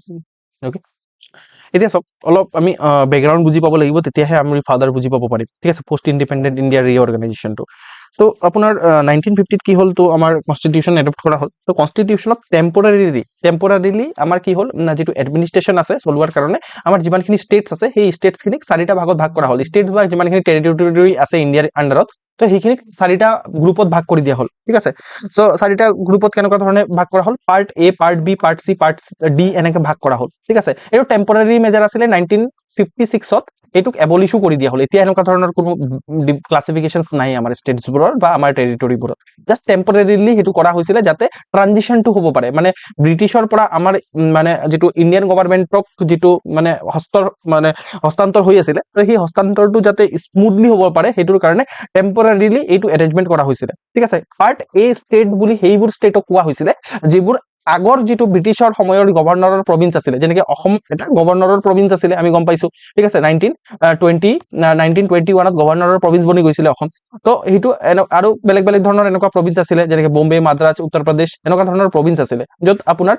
গভৰ্ণৰো আছিল ইলেক্টেড গভৰ্ণৰো আছিল আৰু লেজিসলেচাৰো আছিল আমি 1937 ত আমাৰ অসমত আপোনাৰ বাইকেমেৰাল লেজিসলেচাৰৰ কথা আমি পঢ়িলো ঠিক আছে বাইকেমেৰাল লেজিসলেচাৰ মানে দুটা লেজিসলেচাৰ আছে মানে লেজিসলেটিভ কাউন্সিল আৰু লেজিসলেটিভ এছেম্বলি পিছত গৈ পিনে হেতুক এবলিশ কৰি দিয়া হ'ল বাই দা ৱে বাট আছিলে মানে তো এইবোৰ পাৰ্ট এ ষ্টেট বুলি তাত কৰা হ'ল ঠিক আছে অসম পাৰ্ট এ ষ্টেটত ৰাখা হ'ল পাৰ্ট বি ষ্টেট সেইবোৰ আছিলে যিবোৰ আপোনাৰ প্ৰিন্সলি ষ্টেটছ আছিলে ঠিক আছে প্ৰিন্সলি ষ্টেটছ মানে আহোম এটা সময়ত প্ৰিন্সলি আছিলে মানে তাত মানে মনাৰ্কি আছিলে ঠিক আছে কিন্তু ব্ৰিটিছে যেতিয়া ৰুল কৰিবলৈ ষ্টাৰ্ট কৰিলে সেই মনাৰ্কি গুচি গ'ল আৰু ডাইনেষ্টি এণ্ড হৈ গ'ল আমি জানো আহোম ৰাজ্যৰ পতনৰ কথা আমি পঢ়িলো ঠিক আছে বাট সেই সময়ত কিন্তু আপোনাৰ 1950 ৰ সময়তো কিছুমান প্ৰিন্সলি ষ্টেটছ আছিলে ঠিক আছে হায়দৰাবাদ মহীশূৰ ৰাজস্থান সেইবোৰ আছিলে মানে ঠিক আছে তো সেইখিনিত আপোনাৰ কি হ'ল যে প্ৰেসিডেন্টে আপোনাৰ মানে ৰাজ প্ৰমুখ এপইন্ট কৰিছিলে আমাৰতো ইলেক্টেড আমাৰ পাৰ্ট এ যিমানখিনি ষ্টেট আছিলে ইলেক্টেড গভৰ্ণৰ আছিলে, কিন্তু সেই পাৰ্ট বি যিমানখিনি ষ্টেটছ হ'ব য'ত আপোনাৰ প্ৰিন্সলি ষ্টেটছ আছিলে, তো সেইখিনিত ৰাজ প্ৰমুখ মানে এপইণ্ট হ'ব। এপইণ্ট আৰু ইলেক্টেডৰ মাজত পাৰ্থক্য আছে, ঠিক আছে। ইলেক্টেড মানে কি হয়, মানুহে চুজ কৰিব, ঠিক আছে, কিন্তু এপইণ্টেডত মানুহে কি হ'ব, গভৰ্ণমেণ্টে নিজে ডিচাইড কৰিব। এপইণ্টেড আৰু ইলেক্টেড দেখি পাইছে নে, ঠিক আছে। পাৰ্ট চি ষ্টেটছত কি হৈছিল, এই যে চিফ কমিশনাৰ কিছুমান প্ৰভিন্স যিমানখিনি স্মলাৰ টেৰিটৰী আছে সেইখিনি দিল্লী, তাৰপিছত আপোনাৰ কৰ্গ, তাৰপিছত ভোপাল, সেইখিনি আছিলে। পাৰ্ট ডি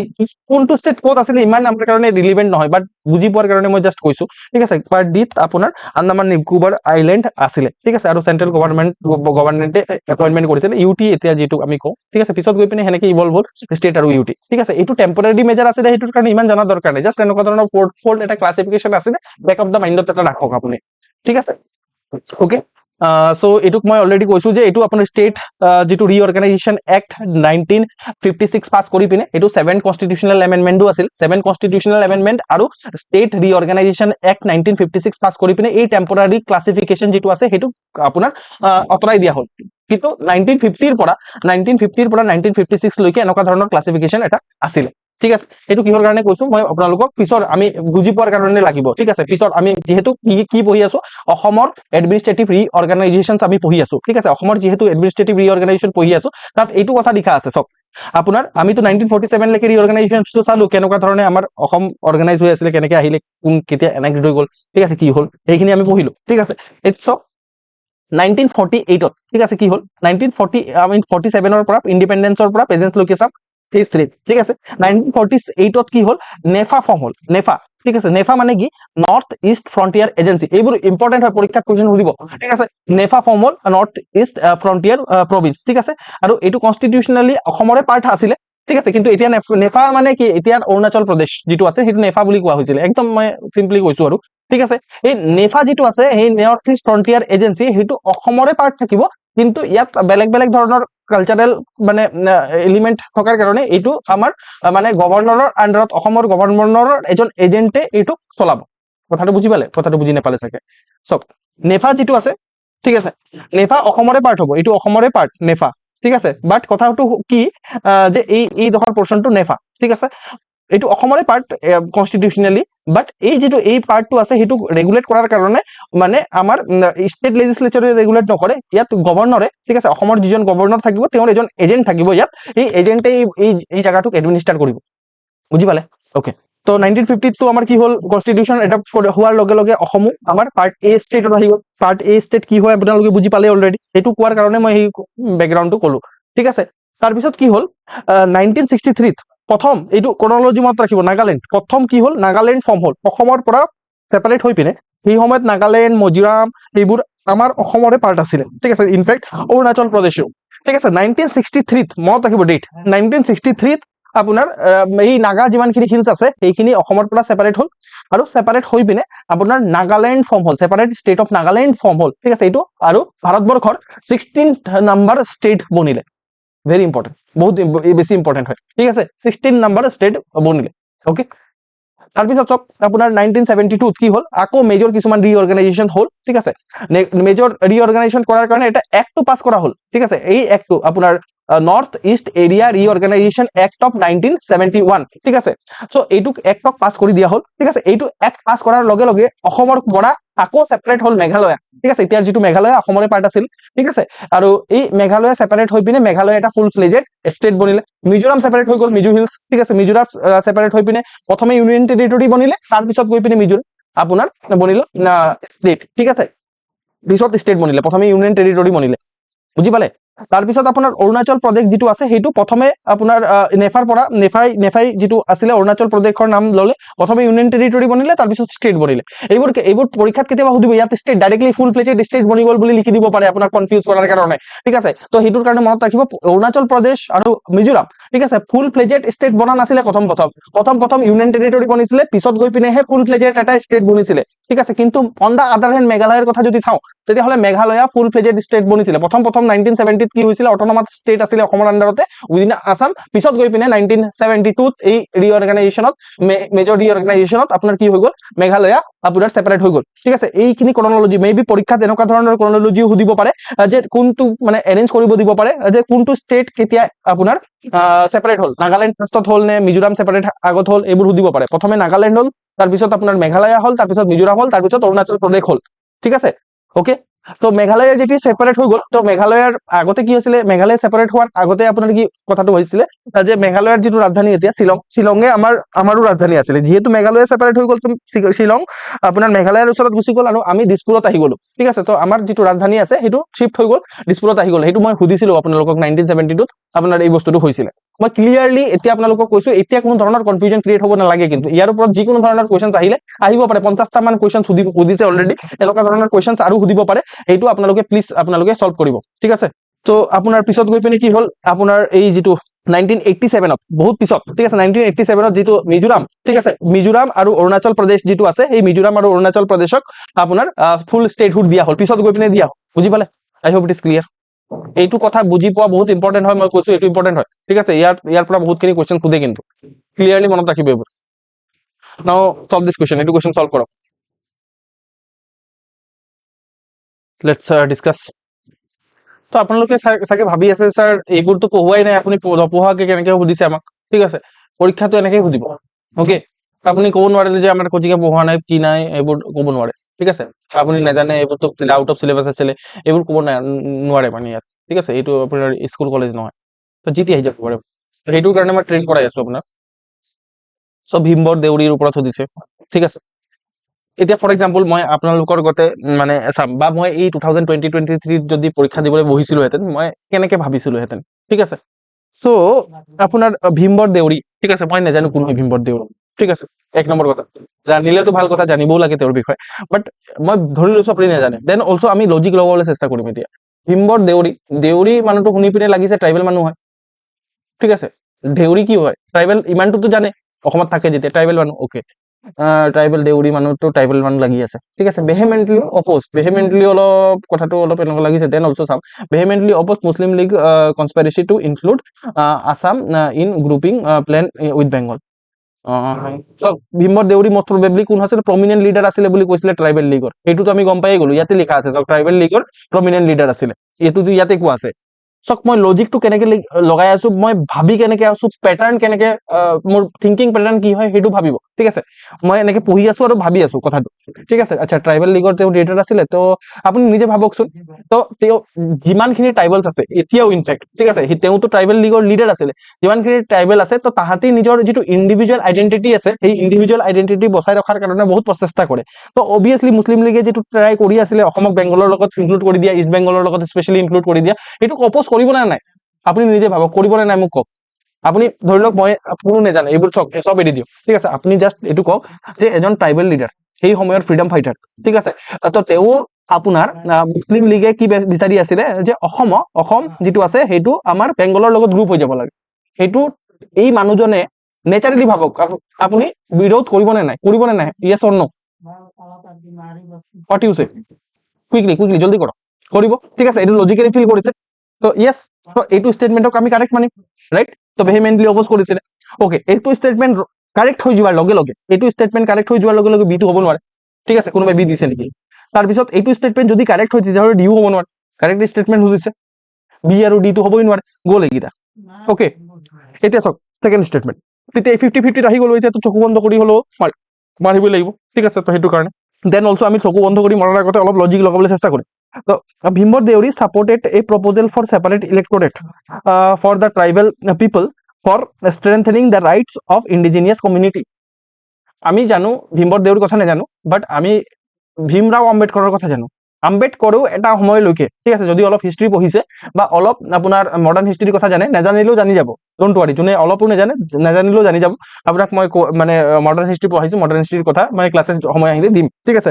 ওকে তো কথাটো হৈছে যে এটা সময়লৈকে আমাৰ ডক্টৰ ভীমৰাও আম্বেদকাৰেও সেপাৰেট ইলেক্টৰেট বিচাৰি আছিলে সো আপোনাৰ ট্ৰাইবেল যিমানখিনি লিডাৰ থাকিব ন তাহাঁতি নিজৰ যিটো আইডেন্টিটি আছে সেইটো প্ৰটেক্ট কৰাৰ কাৰণে চেষ্টা কৰিব, লাগিলে বন্দুকো হাতত উঠাই ল'ব, সেনেকুৱা হৈছে আমি জানো, ঠিক আছে। নাগালেণ্ডৰ কথা আমি জানো, ইনফেক্ট বড়োলেণ্ডৰ কথা জানো আমি, ঠিক আছে। এনেকুৱা হয়, ছেপাৰেট বস্তু বিচাৰে তাহাঁতি। ইনফেক্ট সেইটোৰ কাৰণে অৰুণাচলত সোমাব গ'লে আমি আমাৰ কি হয়, ইনাৰ লাইট পাৰ্মিট লাগে, ঠিক আছে। চ' এনেকুৱা ধৰণৰ হয়। তো এইটো মানে ষ্টেটমেণ্ট কাৰেক্ট হয়, আমি লজিকেলি বস্তুবোৰক চল্ভ কৰি আছো, ঠিক আছে। লজিকেলি যদি আমি চাওঁ তেতিয়াহ'লে C will be the answer, B নহ'ব, ঠিক আছে। মোৰ থিংকিং পেটাৰ্ণ বুজি পাইছেনে, ঠিক আছে। মইতো পঢ়াই দিম ভীমৰ দেউৰী কোন হয় কি নহয়, ঠিক আছে। বাট এইটো পচিবলেই নহয় পৰীক্ষা হলত যে আপুনি প্ৰত্যেকটা বস্তু পঢ়ি যাব, 100টা কুৱেশ্যনৰ 100টা টপিক পঢ়ি যাব, সেইটোৱে আহিব। সেইটো আজিলৈকে কাৰো হোৱা নাই, কাৰো নহয়, মই চিয়ৰ কৈ দিম, ঠিক আছে। কাৰো নহয়, কোনো এটা বিদ্যমান মানুহৰো নহয়, ঠিক আছে। সেইটো হ'বই নোৱাৰে, APSC এনেকুৱা ধৰণৰ কুৱেশ্যনেই নাকাটে। থিংকিং পেটাৰ্ণ নটিচ কৰক, ঠিক আছে। এই থিংকিং পেটাৰ্ণত আহিব লাগিব। কথাষাৰ বুজি পাইছেনে মই কি কৈ আছো?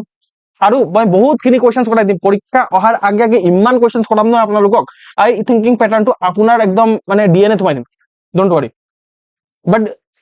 মই যিটো পেজত ভাবি আছো, মই যেনেকুৱা ধৰণে ভাবি আছো সেনেকুৱা ধৰণে ভাবিব লাগিব, তেতিয়াহে আপোনাৰ আনচাৰখিনি চল্ভ হ'ব, ঠিক আছে। নহ'লে কি হ'ব, আপুনি নলেজৰ বেচিছত 30 to 35 কুৱেশ্যনছে কৰিব পাৰিব। বাট এইবোৰ যদি আপোনালোকে অলপ লজিক লগাব পাৰে, অলপ যদি দিমাগটো খুলিব পাৰে আপোনাৰ, তেতিয়াহ'লে কিন্তু এই 30 to 35 কুৱেশ্যনৰ পৰা আপোনাৰ এইটো 70 to 85 কুৱেশ্যনলৈকে আপোনালোকে কৰি দিব পাৰে।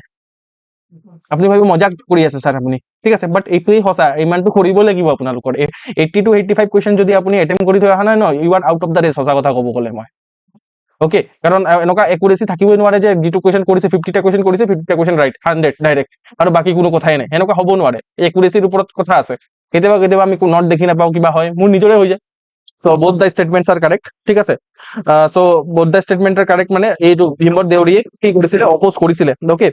so কেবিনেট মিছন প্লেনত কি হৈছিলে, যে কেবিনেট মিছন প্লেন আহিছিলে 1946ত, ঠিক আছে। তো তাত এই কেবিনেট মিছন প্লেনৰ কথা আমি কৈছিলো, গ্ৰুপ A, B, C সেনেকে মানে ক্লাছিফাই কৰা হৈছিলে। আৰু কেবিনেট মিছন প্লেনতো আপোনাৰ অসমক গ্ৰুপ C ষ্টেটত ৰখা হৈছিলে, আৰু বেংগলৰ লগত ৰখা হৈছিলে, ইষ্ট বেংগলৰ লগত, মুছলিম মেজৰিটি প্ৰভিন্সৰ লগত ৰাখি দিয়া হৈছিলে। তো সেইটোক অবভিয়াছলি চবে অপোজ কৰিছিলে। মই কৈছিলো যে চবে নিজৰ ফালৰ পৰা অপোজ কৰিছিলে, কংগ্ৰেছে অপোজ কৰিছিলে, বেলেগ যিমানখিনি মানুহ আছে চবে অপোজ কৰিছিলে, বাট মুছলিম লীগে অপোজ কৰা নাছিলে অবভিয়াছলি, ঠিক আছে। তো এইটো আমাৰ ভীমৰ দেউৰীয়ে গোপীনাথ বৰদলৈৰ লগত মিলি পিনে অপোজ কৰিছিলে, বহুত বেয়াকে অপোজ কৰিছিলে, ঠিক আছে। অ'কে, গুড তাৰপিছত চাওক, ছেকেণ্ড যিটো ষ্টেটমেণ্ট আছে, তেওঁ কৈছিলে ছেপাৰেট ইলেক্টৰেট বিচাৰিছিলে নাই। য়েছ, তেওঁ আপোনাৰ ফাউণ্ডাৰ আৰু লগতে জেনেৰেল ছেক্ৰেটাৰী আছিলে কোনটো অৰ্গেনাইজেশ্যনৰ, all Assam plain tribal league, ঠিক আছে, যিটো আপোনাৰ এষ্টাব্লিছ হৈছিলে 1933, ঠিক আছে। তো তাৰ তেওঁ আপোনাৰ জেনেৰেল ছেক্ৰেটাৰী, GS আৰু ফাউণ্ডাৰ আছিলে। তো এই যিটো all Assam plain tribal league আছে, এইটোৱে আপোনাৰ ইণ্ডিজিনিয়াছ যিবোৰ গ্ৰুপছ আছে, মাৰ্জিনেলাইজ ইণ্ডিজিনিয়াছ গ্ৰুপ, তাহাঁতৰ পলিটিকেল এম্পাৱাৰমেণ্টৰ কাৰণে মাতিছিলে, ঠিক আছে। তো তাহাঁতৰ ৰাইটছ আৰু ৰিপ্ৰেজেণ্টেশ্যন যাতে ছেফগাৰ্ড হয়, তো সেইখিনিৰ ছাপোৰ্টৰ কাৰণে, সেইখিনি ছেফগাৰ্ড যাতে হয়, সেইটোৰ কাৰণে ছেপাৰেট ইলেক্টৰেট যিটো আছে, ছেপাৰেট ইলেক্টৰেট আৰু এছেম্বলিত যিটো আছে, এছেম্বলি আমাৰ যিটো আছে, তো এছেম্বলিত ৰিজাৰ্ভ চিটৰ ডিমাণ্ড কৰিছিলে, ঠিক আছে। ৰিজাৰ্ভ চিটৰ আপোনাৰ ডিমাণ্ড কৰিছিলে। অ'কে, আৰু একৰ্ডিংলি আপোনাৰ ৰিজাৰ্ভ চিট দিয়াও হৈছিলে আণ্ডাৰ আছাম মানে লেজিছলেটিভ এছেম্বলি। আছাম লেজিছলেটিভ এছেম্বলিত আপোনাৰ গভৰ্ণমেণ্ট অফ ইণ্ডিয়া এক্ট 1935ৰ আণ্ডাৰত আছাম লেজিছলেটিভ এছেম্বলিত তেওঁলোকৰ ডিমাণ্ডৰ মতে আপোনাৰ কিছুমান ৰিজাৰ্ভ চিটো দিয়া হৈছিলে, ঠিক আছে। অলপ ভীমবৰ দেউৰীৰ বিষয়ে আমি চাই লওঁ। ভীমবৰ দেউৰীক এক নম্বৰ কথা আপোনাৰ জননেতা বুলি কোৱা হয়, ঠিক আছে। এটা ট্ৰাইবেল লিডাৰ আছিলে, ফ্ৰীডম ফাইটাৰ আছিলে, তেওঁ ছ'চিয়েল ৰিফৰ্মাৰ আছিলে। অ'কে, আৰু তেওঁ মেইনলি ইণ্ডিজিনিয়াছ আৰু মাৰ্জিনেলাইজ কমিউনিটিৰ ছ'চিঅ' ইকনমিক যিটো আপলিফমেণ্ট, সেইটো কৰাৰ কাৰণে চেষ্টা কৰিছিলে। কেতিয়া জন্ম হৈছিলে ইমান ইম্পৰ্টেণ্ট নহয়, এনেই আপুনি ওপৰে চাব পাৰে, ঠিক আছে। তেওঁ এডুকেশ্যন কটন কলেজৰ পৰা লৈছিলে, তেওঁ কলকাতা ইউনিভাৰ্চিটিৰ পৰা ল'ৰ ডিগ্ৰী কৰিছিলে। অ'কে, বাকী আমি যদি ইম্পৰ্টেণ্ট কথা চাওঁ, তেওঁ ফৰ্মেশ্যন কৰাত সহায় কৰিছিলে আপোনাৰ all Assam plains tribal league, যিটো 1933 আছে সেইটো। Okay, all Assam plains tribal league, right. তেওঁ জেনেৰেল ছেক্ৰেটাৰী আছিলে, আমি অলৰেডি গম পাইছোঁ। আৰু স্পেচিয়েলি এইটো যিটো all Assam plain tribal league আছে, তো তাৰ মেইন মানে অবজেক্টিভ কি আছিলে, যে এইটো এটা এক নম্বৰ কথা, ইউনিফাইড পলিটিকেল প্লেটফৰ্ম আছিলে, ঠিক আছে। ইউনিফাইড পলিটিকেল প্লেটফৰ্ম, স্পেচিয়েলি আপোনাৰ প্লেইন ট্ৰাইব অফ আছাম, যেনেকৈ বড়ো, দেউৰী, মিচিং, ৰাভা, তিৱা, এইবোৰ চব প্লেইন ট্ৰাইব হয়, ঠিক আছে। এই প্লেইন ট্ৰাইবছৰ মানে যিটো আপোনাৰ ছ'চিঅ' ইকনমিক, পলিটিকেল আৰু লেণ্ড ৰাইটছ আছে, সেইখিনি ছেফগাৰ্ড কৰাৰ কাৰণে মাতিছিলে আণ্ডাৰ আমাৰ ব্ৰিটিছ এডমিনিষ্ট্ৰেটিভ পলিচি, ঠিক আছে। ওকে আৰু গভৰ্ণমেণ্ট অফ ইণ্ডিয়া এক্ট যেতিয়া আহিছিলে তেওঁলোকে নিজৰ কাৰণে ছেপাৰেট ইলেক্ট্ৰডেট ডিমাণ্ড কৰিছিলে ঠিক আছে তাৰ ফলস্বৰূপে ছেপাৰেট ইলেক্ট্ৰডেটটো নহ'ল কিন্তু আমাৰ যিটো আপোনাৰ যিটো গভৰ্ণমেণ্ট আছে ঠিক আছে ব্ৰিটিছ গভৰ্ণমেণ্টে কি কৰিলে আছাম লেজিসলেটিভ এছেম্বলিত 4টা সিট মানে আমাৰ ট্ৰাইবেলৰ কাৰণে ৰিজাৰ্ভ কৰি দিলে ঠিক আছে এনেকে আমাৰ এইটো এটা ক'ব পাৰো অসমত আপোনাৰ পলিটিকেল এম্পাৱাৰমেণ্টৰ এটা ৱাটাৰশ্বেড মুভমেণ্ট আছিলে ঠিক আছে আৰু তেওঁ ইনফেক্ট এটা চিষ্টেম প্ৰমোট কৰিছিলে যিহেতু সেই সময়ত আপোনাৰ আৰ্লি 20th চেঞ্চুৰীত বহুতখিনি ইলিগেল ইমিগ্ৰেণ্টছ আমাৰ অসমত আহিছিলে তো সেইটোৰ কাৰণে আপোনাৰ লাইন চিষ্টেমৰ কথা কৈছিলে লাইন চিষ্টেম মানে এটা ছেপাৰেশ্যন ঠিক আছে আপোনাৰ ছেপাৰেশ্যন হ'ব লাগে যিটো ইণ্ডিজিনিয়াছ কমিউনিটি আৰু যিটো আপোনাৰ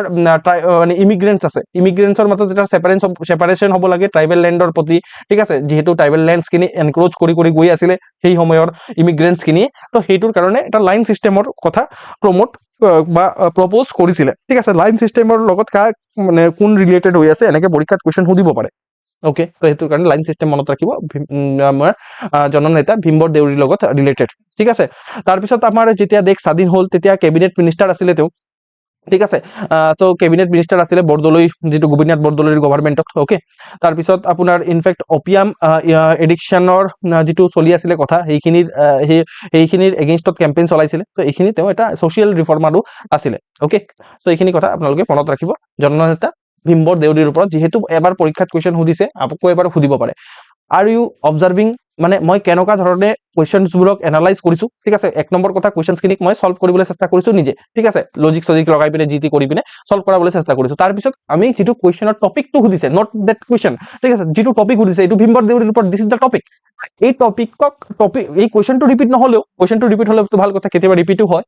ৰিয়াৰলি বাট ৰিপিট হয় ঠিক আছে তো কুৱেশ্যনটো ৰিপিট নহ'লেও কিন্তু টপিকটো ৰিপিট হ'ব পাৰে বাট তাৰ লগৰ ওচৰে পাজৰে কিবা সুধিব পাৰে তো সেই বস্তুটো আমি এবাৰ প্ৰিপেয়াৰ কৰি লৈছোঁ দিছ ইজ মাই এপ্ৰ'চ আৰু এইটো এপ্ৰ'চে আল্টিমেটলি চাওক যেতিয়া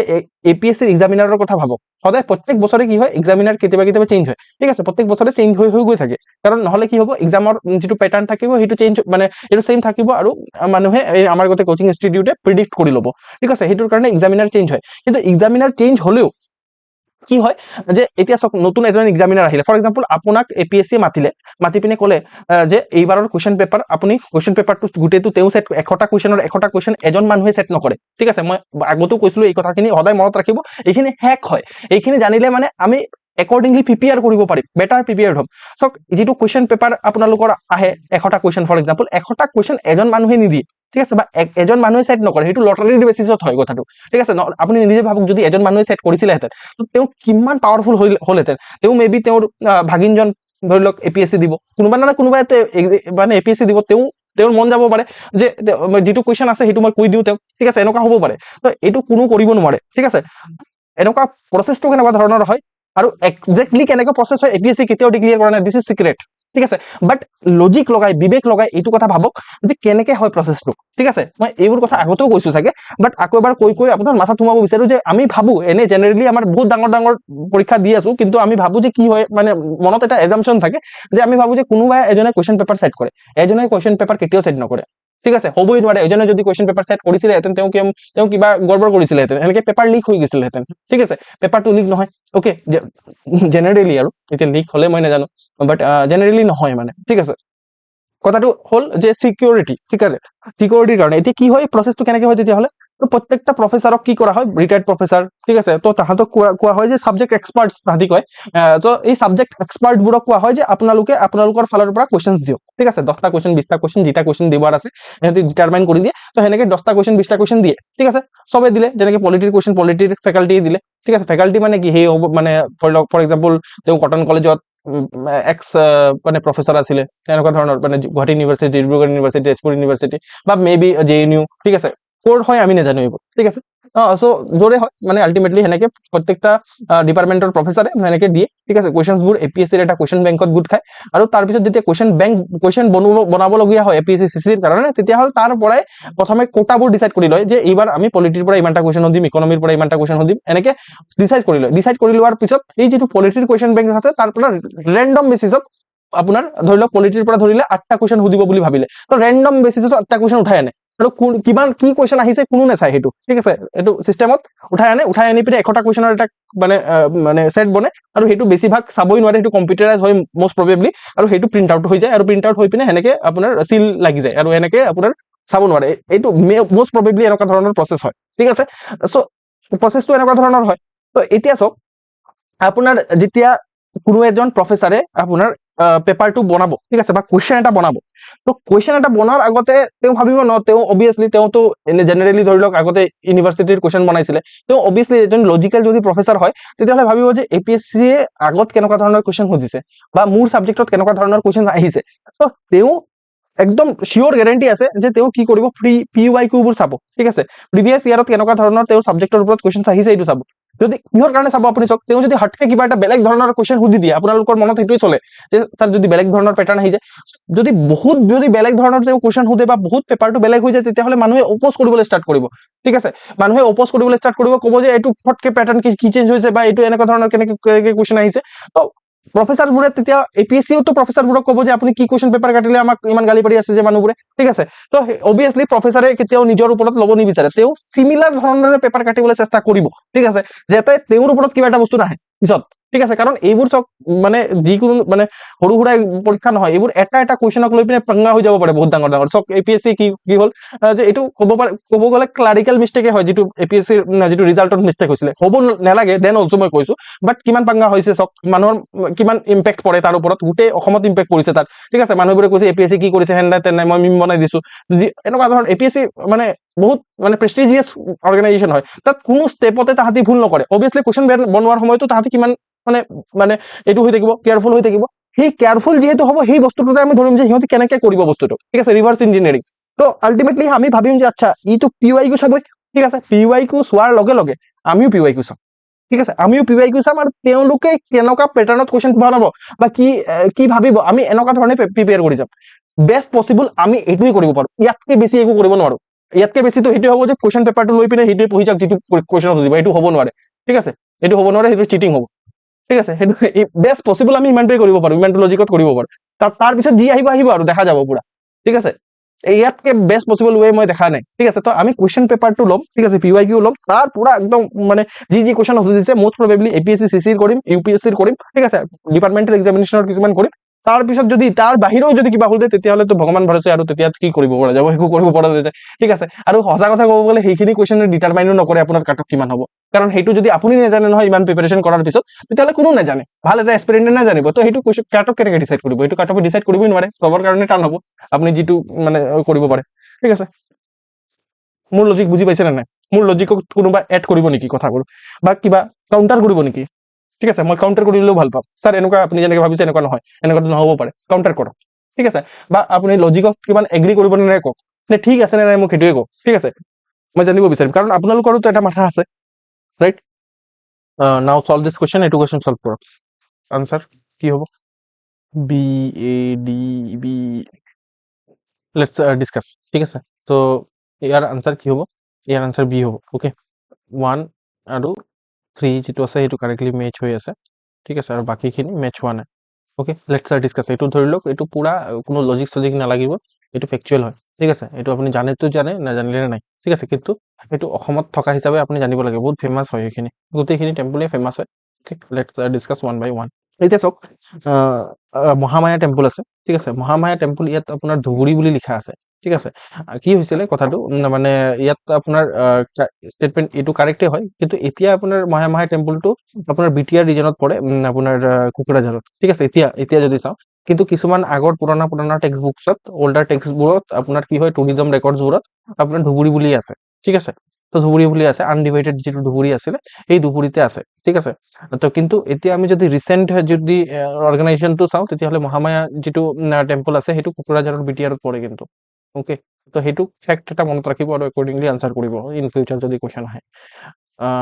মালিনী থানৰ কথাও এটা কথা আছে। মালিনী থান ইয়াত বহুত বেলেগ বেলেগ জেগাত ধেমাজি বুলি লিখা আছে, কিন্তু একচুৱেলি এইটো আপোনাৰ লোৱাৰ চিয়াং ডিষ্ট্ৰিক্ট যিটো আছে সেইটো অৰুণাচলত পৰে, মানে বৰ্ডাৰত পৰে, সেইটোৰ কাৰণে কেতিয়াবা কোনোবাই কয় নহয় এইটো ধেমাজিত আছে, কোনোবাই কয় যে নহয় এইটো অৰুণাচলৰ প্ৰদেশত আছে। তো ধেমাজি বুলি বহুতখিনি আপোনাৰ জেগাত লিখা আছে, এইটো আছাম অৰুণাচলৰ বৰ্ডাৰত যিহেতু পৰে, তো সেইটোৰ কাৰণে কথাটো এনেকুৱা ধৰণৰ হৈছে। ঠিক আছে আৰু দেওপানী যিটো টেম্পল আছে সেইটো মানে যোৰহাটত নাই, সেইটো কাৰ্বি আংলঙত আছে। মহামায়া টেম্পল প্ৰথম, this is the Mahamaya temple. ঠিক আছে, এইটো ওৱান অফ দ্য লোৱাৰ আছামৰ শক্তিপীঠ বুলিও কোৱা হয়। ঠিক আছে, এইটো আপোনাৰ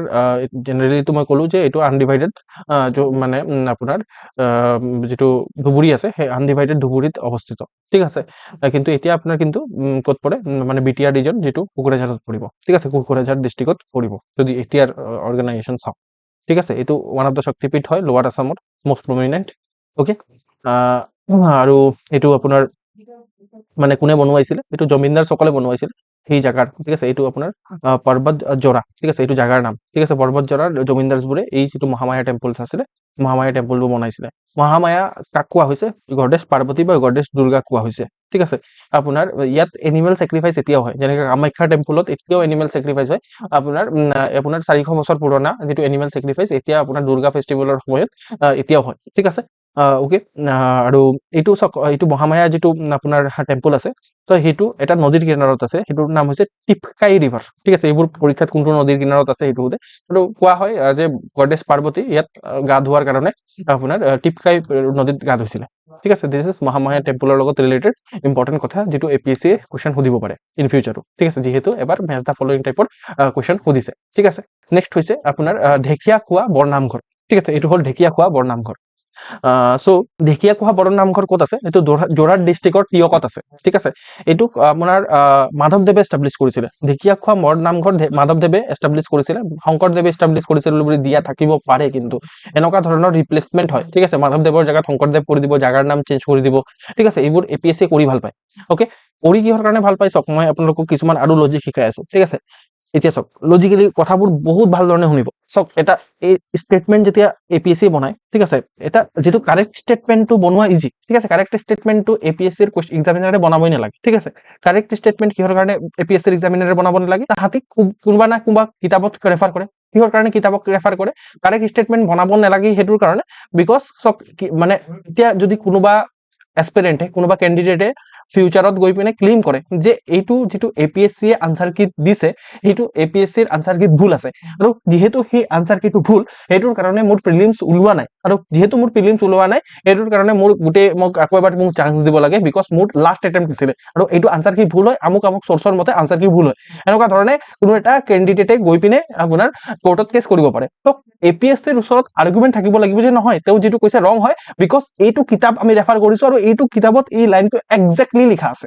ঠিক আছে, তো তেতিয়াহে কোৰ্টে বিশ্বাস কৰিব। অ'কে, চ' এনেকুৱা ধৰণৰ কাৰণে আল্টিমেটলি এইবোৰ কথাৰ কাৰণে আল্টিমেটলি কি হয় যে এই যিটো কাৰেক্ট ষ্টেটমেণ্ট কেতিয়াও এক্সামিনাৰে নবনায়, কাৰেক্ট ষ্টেটমেণ্টটো আমাৰ এক্সামিনাৰে বুকৰ পৰা কপি কৰে। ঠিক আছে, এইটো কাৰেক্ট ষ্টেটমেণ্ট। যিটো এক্সামিনাৰ আছে সেই এক্সামিনাৰৰ মাথাপাচ্চিটো ক'ত হয়, মাথাপাচ্চি হয় ৰং ষ্টেটমেণ্ট বনাবলৈ। ঠিক আছে, তো ৰং ষ্টেটমেণ্ট বনোৱা মানে বহুত কঠিন কাম। কিহৰ কাৰণে কঠিন কাম, বিকজ চক ৰং ষ্টেটমেণ্টটো যদি ক'ৰবাত গৈ পিনে কাৰেক্ট হৈ যায়। ঠিক আছে, এতিয়া এক্সামিনাৰৰ ওচৰত এইটো কোনো হ'বই নোৱাৰে যে এক্সামিনাৰে গোটেই দুনিয়াৰ যিমান বুকছ আছে যিমান যি আছে চব সেইটো টপিকৰ ওপৰত পঢ়িব আৰু পঢ়ি পিনে আপোনাৰ কুৱেশ্যন বনাব। ঠিক আছে, তেওঁ বিদ্যমান হ'ব পাৰে, তেওঁ APSCৰ কুৱেশ্যন পেপাৰ কাটিব পাৰে, বাট তেওঁ গোটেইখিনি পঢ়া হিউমেনলি পচিবল নহয়। সেইটোৰ কাৰণে এটা ৰিস্ক থাকে। ৰিস্কটো কি হয় যে এনেকুৱা হ'ব পাৰে তেওঁ যিটো ষ্টেটমেণ্ট ৰং বনাইছে সেইটো কোনো এটা কিতাপত সেইটো কাৰেক্ট বুলি লিখা থাকিব পাৰে। মোৰ এইটো চক লজিক এটা মানে আমাৰ কি হয় লজিক আৰু ফিলচফি বুলি এটা চেপ্টাৰে থাকে বা এটা ছাবজেক্টে থাকে। ঠিক আছে, দিছ ইজ লজিক। অ'কে, এইটো একদম লজিকৰ এপ্লিকেশ্যন। অ'কে, তো লজিকৰ ওপৰত পুৰা মানে আপুনি PhD কৰিব পাৰিব। ঠিক আছে, এইটো লজিক মই আকৌ এবাৰ কৈছো। APSCৰ এক্সামিনাৰৰ কাৰণে কাৰেক্ট ষ্টেটমেণ্ট বনোৱা ইজি হয়, বিকজ এই কাৰেক্ট ষ্টেটমেণ্ট বনাবলৈ একো কাম নাই, তেওঁ জাষ্ট বুকৰ পৰা সেই ষ্টেটমেণ্টটো কপি কৰিলেই হ'ল। কুৱেশ্যন পেপাৰ বনোৱাৰ কথা কৈছো, কুৱেশ্যন এটা বনোৱাৰ কথা কৈছো। ঠিক আছে, তো কাৰেক্ট ষ্টেটমেণ্টটো কোনো মাথা পাতি নাই, বুকৰ কপি কৰা হ'ল। আৰু এই যিটো ফেক্টটো আমি গম পালো, এইটো যিটো লজিক লগালো সেইটো কেতিয়া আমি এপ্লাই কৰিম, কুৱেশ্যন এটা যদি নাজানো প্ৰথমটো নলেজ এপ্লাই কৰিবলৈ চেষ্টা কৰিম, নলেজ এপ্লাই নহ'লে মানে লজিক লগাম। তো লজিকটো কি লগাম, যে কোনো এটা ষ্টেটমেণ্ট পঢ়োতে আপুনি মনে মনে ভাবিব যে এইটো ষ্টেটমেণ্ট কোনো এটা বুকত লিখা থাকিব পাৰে নেকি।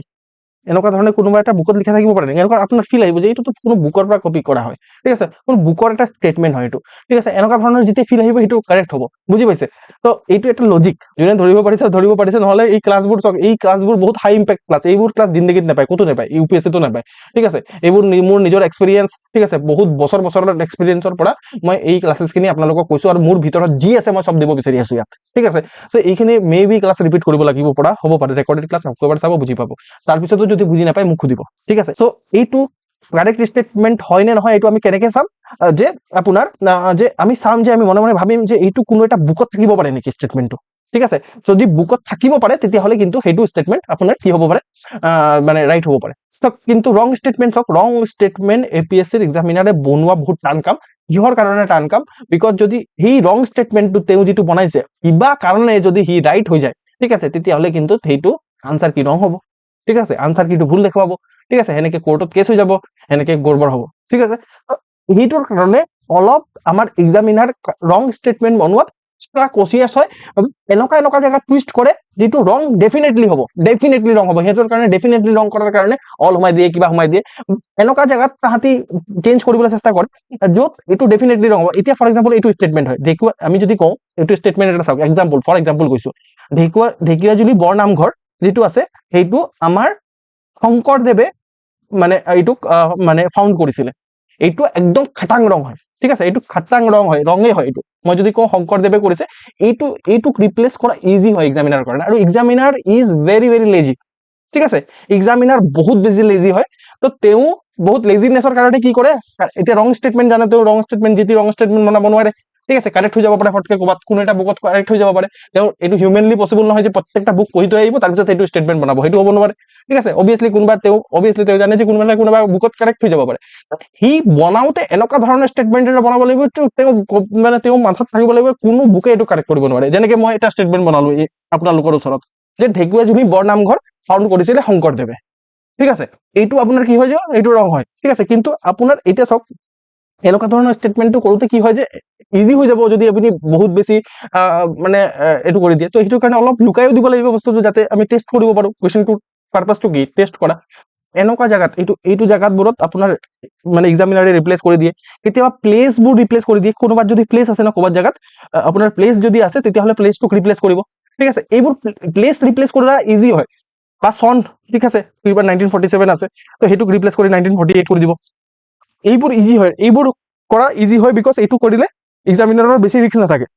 এনে জেনেৰেলি বনাওঁতে ৰিস্ক থাকে। মই কি ক'লো বুজি পালে নে? Have you understood? মই একবাৰ ক'ম, মই এইটোক এপ্লাই কৰি দেখুৱাম, ঠিক আছে, ডোণ্ট ৱাৰি, বাট এতিয়ালৈকে মই যিটো কাহানী ক'লো এইটো বুজি পাইছে নে নাই? আৰু এইবোৰ কিন্তু পৰীক্ষা হলত বহুত কামত দিব, পিছত গৈ পিনে মোক ক'ব যে ছাৰ নলেজে যিমানটো কামত দিলে ন, তাতকে বেছি এইবোৰে কামত দিলে, ঠিক আছে। বাট সেই বুলি আপুনি ভাবিব এতিয়াতো পঢ়া বন্ধ কৰিম, চব এনেকুৱা লজিক লগাবলৈ চেষ্টা কৰিম পুৰা, ঠিক আছে, নহ'ব। নলেজ থাকিলেহে লজিক এপ্লাই হ'ব, নলেজে নাই বোলে তেতিয়াহ'লে লজিক ক'ৰ পৰা এপ্লাই হ'ব কওকচোন? কিন্তু কেৱল মাত্ৰ নলেজ লৈ গ'লেও নহ'ব, বুজি পালে? চ' আমি ঢেকিয়াখোৱা বৰনামঘৰৰ বিষয়ে আমি পঢ়ি আছিলোঁ। চ' এইটোক আমাৰ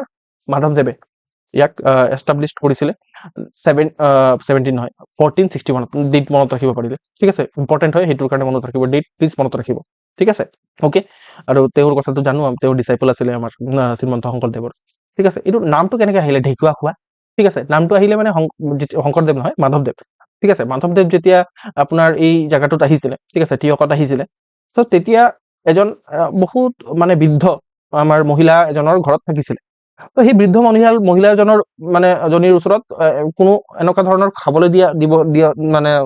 পৰা নাছিল। বাট ঢেকীয়া যিটো শাক আছে, ঢেকীয়া শাক আমি জানো যে চবতে পায়, ঠিক আছে, ৰাস্তাৰ কিনাৰে উঠি থকা দেখিবলৈ পাব ঢেকীয়া শাক, ঠিক আছে,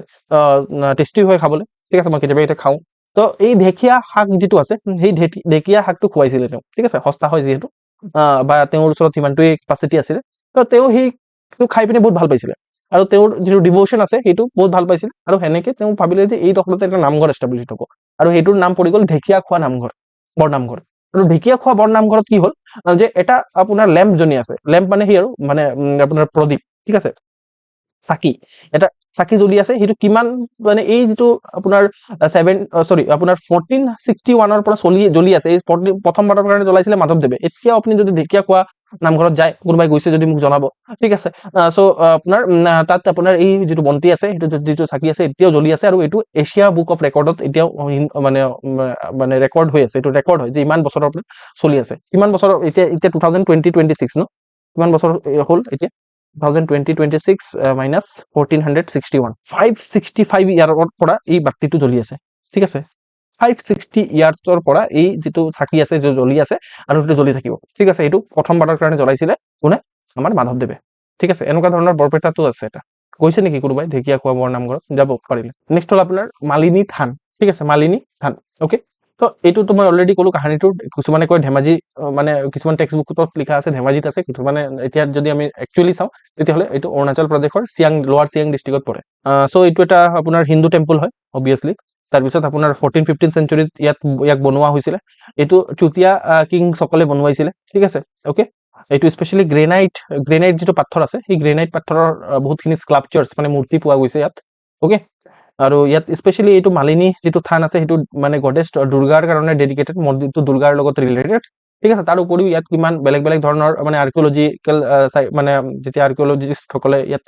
এক্সিবিট কৰিলে তেতিয়া আপোনাৰ বহুতখিনি বেলেগ বেলেগ ধৰণৰ মূৰ্তি পালে, যেনেকে আপোনাৰ ইন্দ্ৰই ঐৰাৱতত ৰাইড কৰি আছে, তাৰপিছত সূৰ্যৰ মূৰ্তি, নন্দী, এইবোৰ পালে, ঠিক আছে, শিৱলিংগ, ৰাইট। আৰু এই যে মালিনী যিটো থান হিচাপে নামটো কেনেকে পৰিলে, যে আপোনাৰ কালিকা পুৰাণৰ মতে আমি যদি চাওঁ তেতিয়াহ'লে কৃষ্ণ আৰু ৰুক্মিণী, ঠিক আছে, ইয়াত আহি পিনে ৰখিছিলে, ঠিক আছে। দ্বাৰকা যোৱাৰ সময়ত কৃষ্ণ আৰু ৰুক্মিণী ইয়াত মানে ৰখি পিনে ৰেষ্ট লৈছিলে। দ্বাৰকা যেতিয়া গৈ আছিলে কৃষ্ণই, যেতিয়া ৰুক্মিণীক লৈ গৈ আছিলে দ্বাৰকাৰ ফালে, দ্বাৰকা কৃষ্ণৰ মানে যিটো ৰাজ্য, ঠিক আছে। তো তেতিয়া ইয়াত আপোনাৰ মালিনী থানৰ নামৰ জেগাত আপোনাৰ তেওঁ ৰেষ্ট লৈছিলে, আৰু ইয়াত সেই সময়ত আপোনাৰ থাকিছিলে গডেছ পাৰ্বতী, ঠিক আছে। গডেছ পাৰ্বতীয়ে তেওঁক ফুলৰ সহায়ত, ফুলেৰে আপোনাৰ ৱেলকাম কৰিছিলে, ঠিক আছে। আৰু সেইটোৰ কাৰণে কৃষ্ণাই মানে পাৰ্বতীক মালিনী বুলি কৈছিলে, ঠিক আছে। মালিনী ইজ ৰিলেটেড টু গাৰ্লেণ্ডছ, ফুলৰ গাৰ্লেণ্ডছ, ঠিক আছে। আৰু সেনেকে মালিনী থান হিচাপে পৰিলে, আৰু সেইটোৰ কাৰণে দুৰ্গা বা গডেছ পাৰ্বতী লগত ৰিলেটেড, ঠিক আছে। তো আমি ইমানটো ডিটেইলছ পঢ়ি লৈছো, ন' ডাউট আমাক চক APSC কেৱল মাত্ৰ হিণ্ট দিছে যে চক মালিনী থান, ঠিক আছে, ক'ত আছে সুধিছে, আমি মালিনী থানৰ পৰা ডিটেইলে পঢ়ি ললো, ঠিক আছে। ঢেকীয়াখোৱা বৰ নামঘৰৰ বিষয়ে আমাক কৈছে ক'ত, অকল কেৱল মাত্ৰ সুধিছিলে যে ক'ত অৱস্থিত এইটো। আল্টিমেটলি মেচ দ্য ফলোইং টাইপৰ মানে সুধি পিনে কি জানিব বিচাৰিছে যে আমি জানো নে নাই এইটো ক'ত আছে, ৰাইট। কিন্তু আমি গোটেইটো পঢ়ি লৈছো, ঠিক আছে। This is called reverse engineering. আৰু সেনেকে আমি কি কৰিব পাৰো, ৰিভাৰ্ছ কৰি পিনে আমি বহুতখিনি কথা জানি ল'ব পাৰো। ইয়াতকে বেটাৰ ৱে হ'ব নোৱাৰে একচুৱেলি প্ৰিপাৰেশ্যনৰ। নেক্সট হ'ল আপোনাৰ দেওপানী টেম্পল, ঠিক আছে। তো দেওপানী টেম্পল আপোনাৰ কাৰ্বি আংলঙত আছে, বোকা জানৰ ওচৰত, ঠিক আছে। এইটো 8-9 চেঞ্চুৰীত এইটো বনোৱা হৈছিল, ঠিক আছে। আৰু এইটোত আপোনাৰ কি হৈছে যে কিছুমান ষ্টোন স্কাল্পচাৰ্ছ আছে, এই ষ্টোন স্কাল্পচাৰ্ছবোৰ মনলিথ হয়। মনলিথ মানে হৈছে যে এটা পাথৰকে কাটি কাটি বনোৱা হৈছে, ঠিক আছে। ইয়াত এটা ইম্পৰ্টেণ্ট ষ্টোন যদি আমি স্কাল্পচাৰ চাওঁ তেতিয়াহ'লে হৰিহৰাৰ স্কাল্পচাৰ। হৰি মিনছ আপোনাৰ বিষ্ণু, বা হৰি মিনছ কৃষ্ণ, ঠিক আছে। হৰা মিনছ আপোনাৰ শিৱ, ঠিক আছে। আৰু লগতে গডেছ দুৰ্গাৰ মূৰ্তি আছে, ঠিক আছে। তো এইখিনি কথা। তো এইখিনি আমি গোটেইকেইটা 4টা টেম্পলৰ বিষয়ে সুধিছিলে, 4টা টেম্পলৰ বিষয়ে আমি চাই ল'লো। এনেকৈ আমাৰ আৰ্ট এণ্ড কালচাৰটো অলপ অলপকৈ হৈ আছে, ৰাইট। আই হোপ ইউ আৰ লাইকিং দিছ এপ্ৰ'চ, ঠিক আছে। মই নতুনকৈ ওলাইছোঁ এইবোৰ এপ্ৰ'চ, ৰাইট। কাৰণ ইয়াতকৈ বেটাৰ ৱে অফ প্ৰিপাৰেশ্যন হ'ব নোৱাৰে। আমি নোটত পঢ়িও আছোঁ, লগতে কেনেকৈ কুৱেশ্যন চল্ভ কৰিব লাগে সেইটোও চাই আছোঁ। চব বস্তু অভাৰঅল এটা ধৰণে হৈ আছে। নাও চল্ভ দিছ কুৱেশ্যন, এইটো কুৱেশ্যন চল্ভ কৰিবলৈ চেষ্টা কৰক। এন কি হৈছে, ABCD আছে, এন ক'ত আছে? বেছিভাগে বি বুলি দিছে, ঠিক আছে। Let's C. বি গৌৰীনাথ সিংহৰ বিষয়ে সুধিছে। গৌৰীনাথ সিংহই বোলে এটা আপোনাৰ ইষ্ট ইণ্ডিয়া কোম্পানীৰ লগত এটা এগ্ৰিমেণ্ট কৰিছিলে। চ' সেই এগ্ৰিমেণ্টত কি আছিলে সেইটো সুধিছে, ৰাইট, কাৰেক্ট সুধিছে। এতিয়া ফৰ এক্সাম্পল মই নাজানো এইটো কথা কি হয়, ঠিক আছে। এইটো কি হয় মই নাজানো, কিন্তু এটা বস্তু প্ৰথম কথা মই কি দেখি পাইছোঁ যে ষ্টেটমেণ্ট 1ক চোৱাৰ দৰকাৰেই নাই। মই কিহৰ কাৰণে, ষ্টেটমেণ্ট 1টো 4টা এইটোতে আছে, দেখি পাইছেনে? আপোনাৰ টাইম ৱেষ্ট কৰাৰ কাৰণে APSCয়ে কি কৰিছে, ষ্টেটমেণ্ট 1 বনাইছে। ষ্টেটমেণ্ট 1ৰ কোনো ৰিলিভেঞ্চে নাই। ষ্টেটমেণ্ট 1টো অট'মেটিকেলি কাৰেক্ট হৈ গৈছে, বিকজ ষ্টেটমেণ্ট 1টো 4টা অপশ্যনতে আছে, okay. Let's C the statement 2। Statement 2 যিটো আছে সেই ষ্টেটমেণ্ট 2টো 4টা অপশ্যনত আছে, এম আই ৰাইট? তো ষ্টেটমেণ্ট 1 আৰু ষ্টেটমেণ্ট 2টো অট'মেটিকেলি কাৰেক্ট হৈ গৈছে, এইটোতো চাবই নালাগে আমি। চাকাৰ বুজি পাইছে যে ইয়াত APSC তেতিয়াহ'লে ষ্টেটমেণ্ট 1 আৰু 2 কিহৰ কাৰণে বনাইছে? Just to waste your time in the examination hall, ঠিক আছে। চক APSC কিমান মানে ছাতিৰ, ঠিক আছে। আৰু দিছ ইজ APSC CCE বা চিভিল চাৰ্ভিচেছ, ঠিক আছে মই জাষ্ট মই আভাস দিব বিচাৰিছো যে বাকিবোৰ এক্সামিনেশ্যনতকে এইটো কেনেকে ডিফাৰেণ্ট ঠিক আছে আৰু আপুনি এই অফিচাৰৰ মাইণ্ডছেটে সি চেক কৰিব বিচাৰি আছে অফিচাৰে এটা ফটকে চাব অফিচাৰে বহুত মানে কি কৰিব এই খুৰাফাতি এটা দিমাগ লগাবলৈ চেষ্টা কৰিব কেনেকে বস্তুটোক সলভ কৰিব পাৰি অফিচাৰৰ দিমাগটো সেনেকুৱাই থাকে ঠিক আছে সলভ কেনেকে হ'ব এইটো কওক মোক ঠিক আছে এইবোৰ প্ৰব্লেম মোক গম পাইছো সবে আহি পিনে আপোনাক কিবা না কিবা প্ৰব্লেমে ক'ব গোটেই দিন আপুনি চেলেৰি সেইটো কাৰণেই পাব যে প্ৰব্লেম সলভ কৰিব লাগে আপোনাৰ কাৰোবাৰ আহি পিনে সবে সবৰ নিজৰ কাহিনী ক'ব আপুনি আপোনাৰ যদি এপ্ৰচটো থাকে যে প্ৰব্লেমটোক সলভ কেনেকে কৰিম সলভ কৰাৰ কথা কেনেকে বাই হুক অৰ বাই ক্ৰুক মই নাজানো কেনেকে কৰিম কিন্তু কৰিম ঠিক আছে তো সেই যদি এপ্ৰচ যদি আপোনাৰ ওচৰত থাকে তেতিয়াহ'লে আপুনি অফিচাৰ বনিব ভাল অফিচাৰ হ'ব আপুনি ঠিক আছে বাই হুক আৰু বাই ক্ৰুক ঠিক আছে তো আপুনি এতিয়া চাওক এতিয়া আপোনাৰ ওচৰত প্ৰব্লেমটো এইটোৱেই যে ওচৰত থকা কুৱেশ্যনটো ঠিক আছে এইটো কেনেকে সলভ কৰোঁ ঠিক আছে বাই হুক অৰ বাই ক্ৰুক ঠিক আছে আপুনি ভাবিব এইটোতো পঢ়িছো কিন্তু গৰিনা থিংকৰ বিষয়ে কি এগ্ৰিমেণ্ট চাইন্স হৈছিলে মোৰ মনত পৰা নাই বা ছাৰে পঢ়ুৱাই নাই এইটো ছাৰটো এনেই পাল মাৰি পুৰা 14টা ক্লাছত 13টা ক্লাছত গোটেই আছাম হিষ্ট্ৰী কমপ্লিট কৰি পেলালে মই কি কৰোঁ এতিয়া ঠিক আছে তো আপোনাৰ এপ্ৰচ কি হ'ব যদি যোন অফিচাৰ নহ'ব ন তেওঁৰ গালি পাৰে এই ছাৰ কি কৈ আছে এইটো সুজিতৰ এচিএছ বেকাৰ হয় ঠিক আছে আমুক হয় এইটো কোচিং ইনষ্টিটিউট ভাল হয় সি সেইটোত কৰিব কিন্তু যোন ভাল হয় তেওঁ ভাবিব য়েছ যিটো এক্সিষ্টিং নলেজ আছে সেইটো ঠিক আছে এইটো মোৰ লজিক লগাম এতিয়া তো সেনেকুৱা ধৰণে ভাবিব আৰু প্ৰব্লেম সলভাৰ হ'ব লাগে প্ৰব্লেম ক্ৰিয়েটাৰ নহয় আপুনি ঠিক আছে প্ৰব্লেম সলভ কৰিবলৈ চেষ্টা কৰিব চাওক প্ৰব্লেম কেনেকৈ সলভ কৰিব এইটোতো পঢ়িব দৰকাৰ নাই ন এতিয়া চাওক এতিয়া আমি চাম যে কথাটো কি এতিয়া 4 নম্বৰ ষ্টেটমেণ্টটো যদি আমাৰ চাই লওঁ ঠিক আছে 4 নম্বৰ ষ্টেটমেণ্টটো যদি চাওঁ তেতিয়াহ'লে আমি 4 নম্বৰ ষ্টেটমেণ্টটো যদি ৰং হৈ যায় তেতিয়াহ'লে চাই ল'ম মানে এইটো কাৰেক্ট হ'লে তেতিয়াহ'লে ৰং হ'লেতো আমাৰ কামটো হৈ যাব 4 নম্বৰ ষ্টেটমেণ্টক চাম ঠিক আছে two custom houses were to be established at Kandhar আৰু আপোনাৰ হাৰাধিয়া নেজানো এইবোৰ কথা একো নেজানো কিন্তু মই আপোনালোকক লজিক কৈছোঁ হোৱাট ইজ ডেট লজিকটো কি আছিলে যে এক্সামিনাৰৰ ওচৰত আপোনাৰ কি হয় যে ৰং ষ্টেটমেণ্ট বনাবলৈ তাৰ টান এক্সামিনাৰে যদি ৰং ষ্টেটমেণ্ট বনাবলৈ হয় মে বি প্লেচ ৰিপ্লেচ কৰিব পাৰে কিবা এনেকুৱা কৰিব পাৰে এই দুটা প্লেচক যদি ৰিপ্লেচ কৰি দিয়ে ইজিলি ৰং ষ্টেটমেণ্ট বনি এতিয়া গোটেইকেইটা ষ্টেটমেণ্টটো কাৰেক্ট কৰিব অবভিয়াছলি কোনো না কোনো ষ্টেটমেণ্ট বেছিভাগ ক্ষেত্ৰত বেছিভাগ কুৱেশ্যনতে কোনো না কোনো ষ্টেটমেণ্ট ৰং থাকে এতিয়া কোনটো ৰং হ'ব এইটো যদি আপুনি ভাবিব যে এইটোক মষ্ট প্ৰবেবলি এইটোত ক'ৰবাত কিবা মানে ঘটনা কৰিব পাৰে ইয়াত এটা ৰিস্ক এটা ল'ব লাগিব মানে ঠিক আছে এইটো এই লজিকটো প্ৰত্যেকটা জেগাত যে কাৰেক্ট হ'ব মই সেইটো কেতিয়াও গেৰেণ্টি দি পিনে কোৱা নাই তাৰমানে মই এইটো ৰুল বনাই ল'ব যে য'তে প্লেচ থাকিব সেইটো ৰং হ'ব ঠিক আছে নো বহুতে ৰুল বনায় সেনেকে য'তে অল থাকিব সেইটো ৰং হ'ব য'তে এনি থাকিব ৰং হ'ব মই যদি এটা ষ্টেটমেণ্ট বনাওঁ যদি সেনেকুৱা ধৰণৰ ৰুল বনাই ফৰ এক্সাম্পল ঠিক আছে মই যদি ষ্টেটমেণ্ট বনাওঁ there is only one sun সেইটো কি ষ্টেটমেণ্ট কি ভুল হ'ব নেকি অনলি ওৱান ছান বুলি লিখা আছে বুলি এক্সট্ৰিম হাইপাৰ বোলা বোলে এইটো ঠিক আছে এইটোতো এক্সট্ৰিম হাইপাৰ বোলাবোৰ যিমান আছে অনলি য'ত লিখা আছে সেইটো ৰং হয় yes obviously there is only one sun ঠিক আছে আমাৰ গোটেই চলাৰ চিষ্টেমত এটাই ছান আছে ৰাইট তো সেইটো ৰং হোৱা নাই নহয় কাহিনীটো বুজি পাইছে যে আমি ৰুল বনাই ল'ম বাছ এলাৰ্ট হৈ যাম যদি অনলি থাকে যদি অলপ এক্সট্ৰিম হাইপাৰ বোলা টাইপৰ কুৱেশ্যনছ থাকে বা ষ্টেটমেণ্টটো থাকে তেতিয়াহ'লে অলপ এলাৰ্ট হ'ম মই সেইটো কোৱা নাই কেতিয়াও যে সেইটো ৰঙেই হ'ব একদম কাটি দিব চকু বন্ধ কৰি কাটি দিব কেতিয়াও মই এইটো কোৱা নাই চকু বন্ধ কৰি নাকাটিব ঠিক আছে জাষ্ট এলাৰ্ট হৈ যাব যদি ক'ৰবাত প্লেচ মেনশ্যন আছে এলাৰ্ট হ'ব ঠিক আছে এলাৰ্ট হৈ পিনে আৰু যদি আপুনি বুজি পোৱা নাই যে কি কৰোঁ এইটো ষ্টেটমেণ্ট মানে এইটো গোটেই কুৱেশ্যনটোক এৰি থোৱাতকে আপুনি ভাবিব ইয়াত কিবা না ক'ৰবাত গড়বড় কৰিছে চাগে এইটো এটা ৰিস্ক লৈ পিনে এইটো কাটিব পাৰে আপুনি ঠিক আছে এইটো কাটি দিয়াৰ লগে লগে আনচাৰ আহি যাব বি আৰু সঁচা কথা ক'ব গ'লে বি আনচাৰ হয় এইটো লজিক কোনে লগাইছিলে কওক এনেকে ভাবিছিলে নে আপোনালোকে বি আনচাৰ দিছে বাৰু বহুতে বি আনচাৰ মই দিয়া দেখিবলৈ পাইছোঁ বাট আপোনালোকে এনেকে ভাবিছিলে নে কেনেকে ভাবিছিলে মোক কওক মই এনেকে ভাবিলো দেখি পাইছে নে যে আমি কমপ্লেক্স এটা কুৱেশ্যন নজনা এটা কুৱেশ্যন কেনেকে সলভ কৰাইছো মই আপোনালোকক মানে যেতিয়া মানে পঢ়ুৱা ষ্টাৰ্ট কৰিছিলো তেতিয়া মই আপোনালোকক কৈ থাকিছিলো যে ডোন্ট ৱাৰি নজনা কুৱেশ্যন কৰিব পৰা হ'ব ঠিক আছে মই ইনফেক্ট কেতিয়াবা এই দুদিনমান আগতে কিছুমানে সুধিছে ছাৰ কিছুমান মানে আনচাৰ যিটো আছে সেই আনচাৰটো নাজানো কি আমাৰ মাথাত নাহে ঠিক আছে কি লিখিম ট্ৰাষ্ট মি এতিয়া যেনেকে মই নজনা কুৱেশ্যন এটা কৰাবলৈ শিকাই আছো নহয় লাহে লাহে মানে প্ৰিলিমছৰ লেভেলত মেইনছৰ লেভেলতো মই শিকাম ডোন্ট ৱাৰি ঠিক আছে ট্ৰাষ্ট কৰক মোৰ ওপৰত এইটো লেভেলত ভাবিছিলে নে নাই মোক সেইটো কওক বি যিসকলে আনচাৰ দিছে মই তাহাঁতক সুধি আছো কি ছাৰ মই মোৰ লাগিছিল ঘৰ আকৌ কিয় বনোৱাৰ এগ্ৰিমেণ্ট কৰিব মানে বুজি পোৱা নাই মই কাষ্টম কাষ্টমটোক এলিমিনেট কৰিছে ঠিক আছে বাৰু কাষ্টম হাউচ কি আৰু কাষ্টম হাউচ ঘৰ নহয় ঘৰ বনোৱাৰ এগ্ৰিমেণ্ট সেইটো কি বস্তু মানে সেইটো কাষ্টম হাউচ মানে সেইটো বেলেগ কথা কৈছে কাষ্টম হাউচ মানে কি আৰু যে মানে এতিয়া যেতিয়া মানে কাষ্টম ডিউটি এতিয়া যিমানখিনি বৰ্ডাৰ থাকে নহয় সেই বৰ্ডাৰবোৰত কাষ্টম হাউচ থাকে কাষ্টম হাউচ মানে কি য'ত মানে আমাৰ মানে এইটো টেক্স কালেক্ট কৰে সেইটো কাষ্টম হাউচ হয় আপুনি কি কৈ আছে ওকে তো আনসাৰ কি হ'ব যে বি হ'ব আনসাৰ ওকে তো আমি অলপ ট্ৰিটিটোৰ বিষয়ে চাওঁ যে কুৱেশ্যনত কি হৈছে যে এটা হিষ্টৰিক কমাৰ্চিয়েল ট্ৰিটিৰ কথা লিখিছে ঠিক আছে যিটো 1793 হৈছিলে এতিয়া মনত ৰাখিব এতিয়া পঢ়ি ল'ম বস্তুটো ঠিক আছে কাৰ মাজত হৈছিল গৰিনাথ সিংহ আৰু থমাছ ৱেলছৰ মাজত হৈছিলে ঠিক আছে গৰিনাথ সিংহ আৰু থমাছ ৱেলছৰ মাজত হৈছিলে এই ট্ৰিটিটো ঠিক আছে সো ইয়াত আপোনাৰ এগ্ৰিমেণ্ট কৰা হৈছিলে যে 10% যিটো আছে সেইটো আপোনাৰ অল গুডছ মানে ইম্পৰ্টেডত এইটো যিটো লিখা আছে আৰু all imports into Assam were to be subject to 10% duty ঠিক আছে কোনে লগাব ডিউটি অবভিয়াছলি আমাৰ ব্ৰিটিছে লগাব ঠিক আছে যিমানখিনি অসমত গুডছ আহিব তাৰ ওপৰত ব্ৰিটিছে 10% পাব ঠিক আছে তাৰপিছত আপোনাৰ কি হ'ব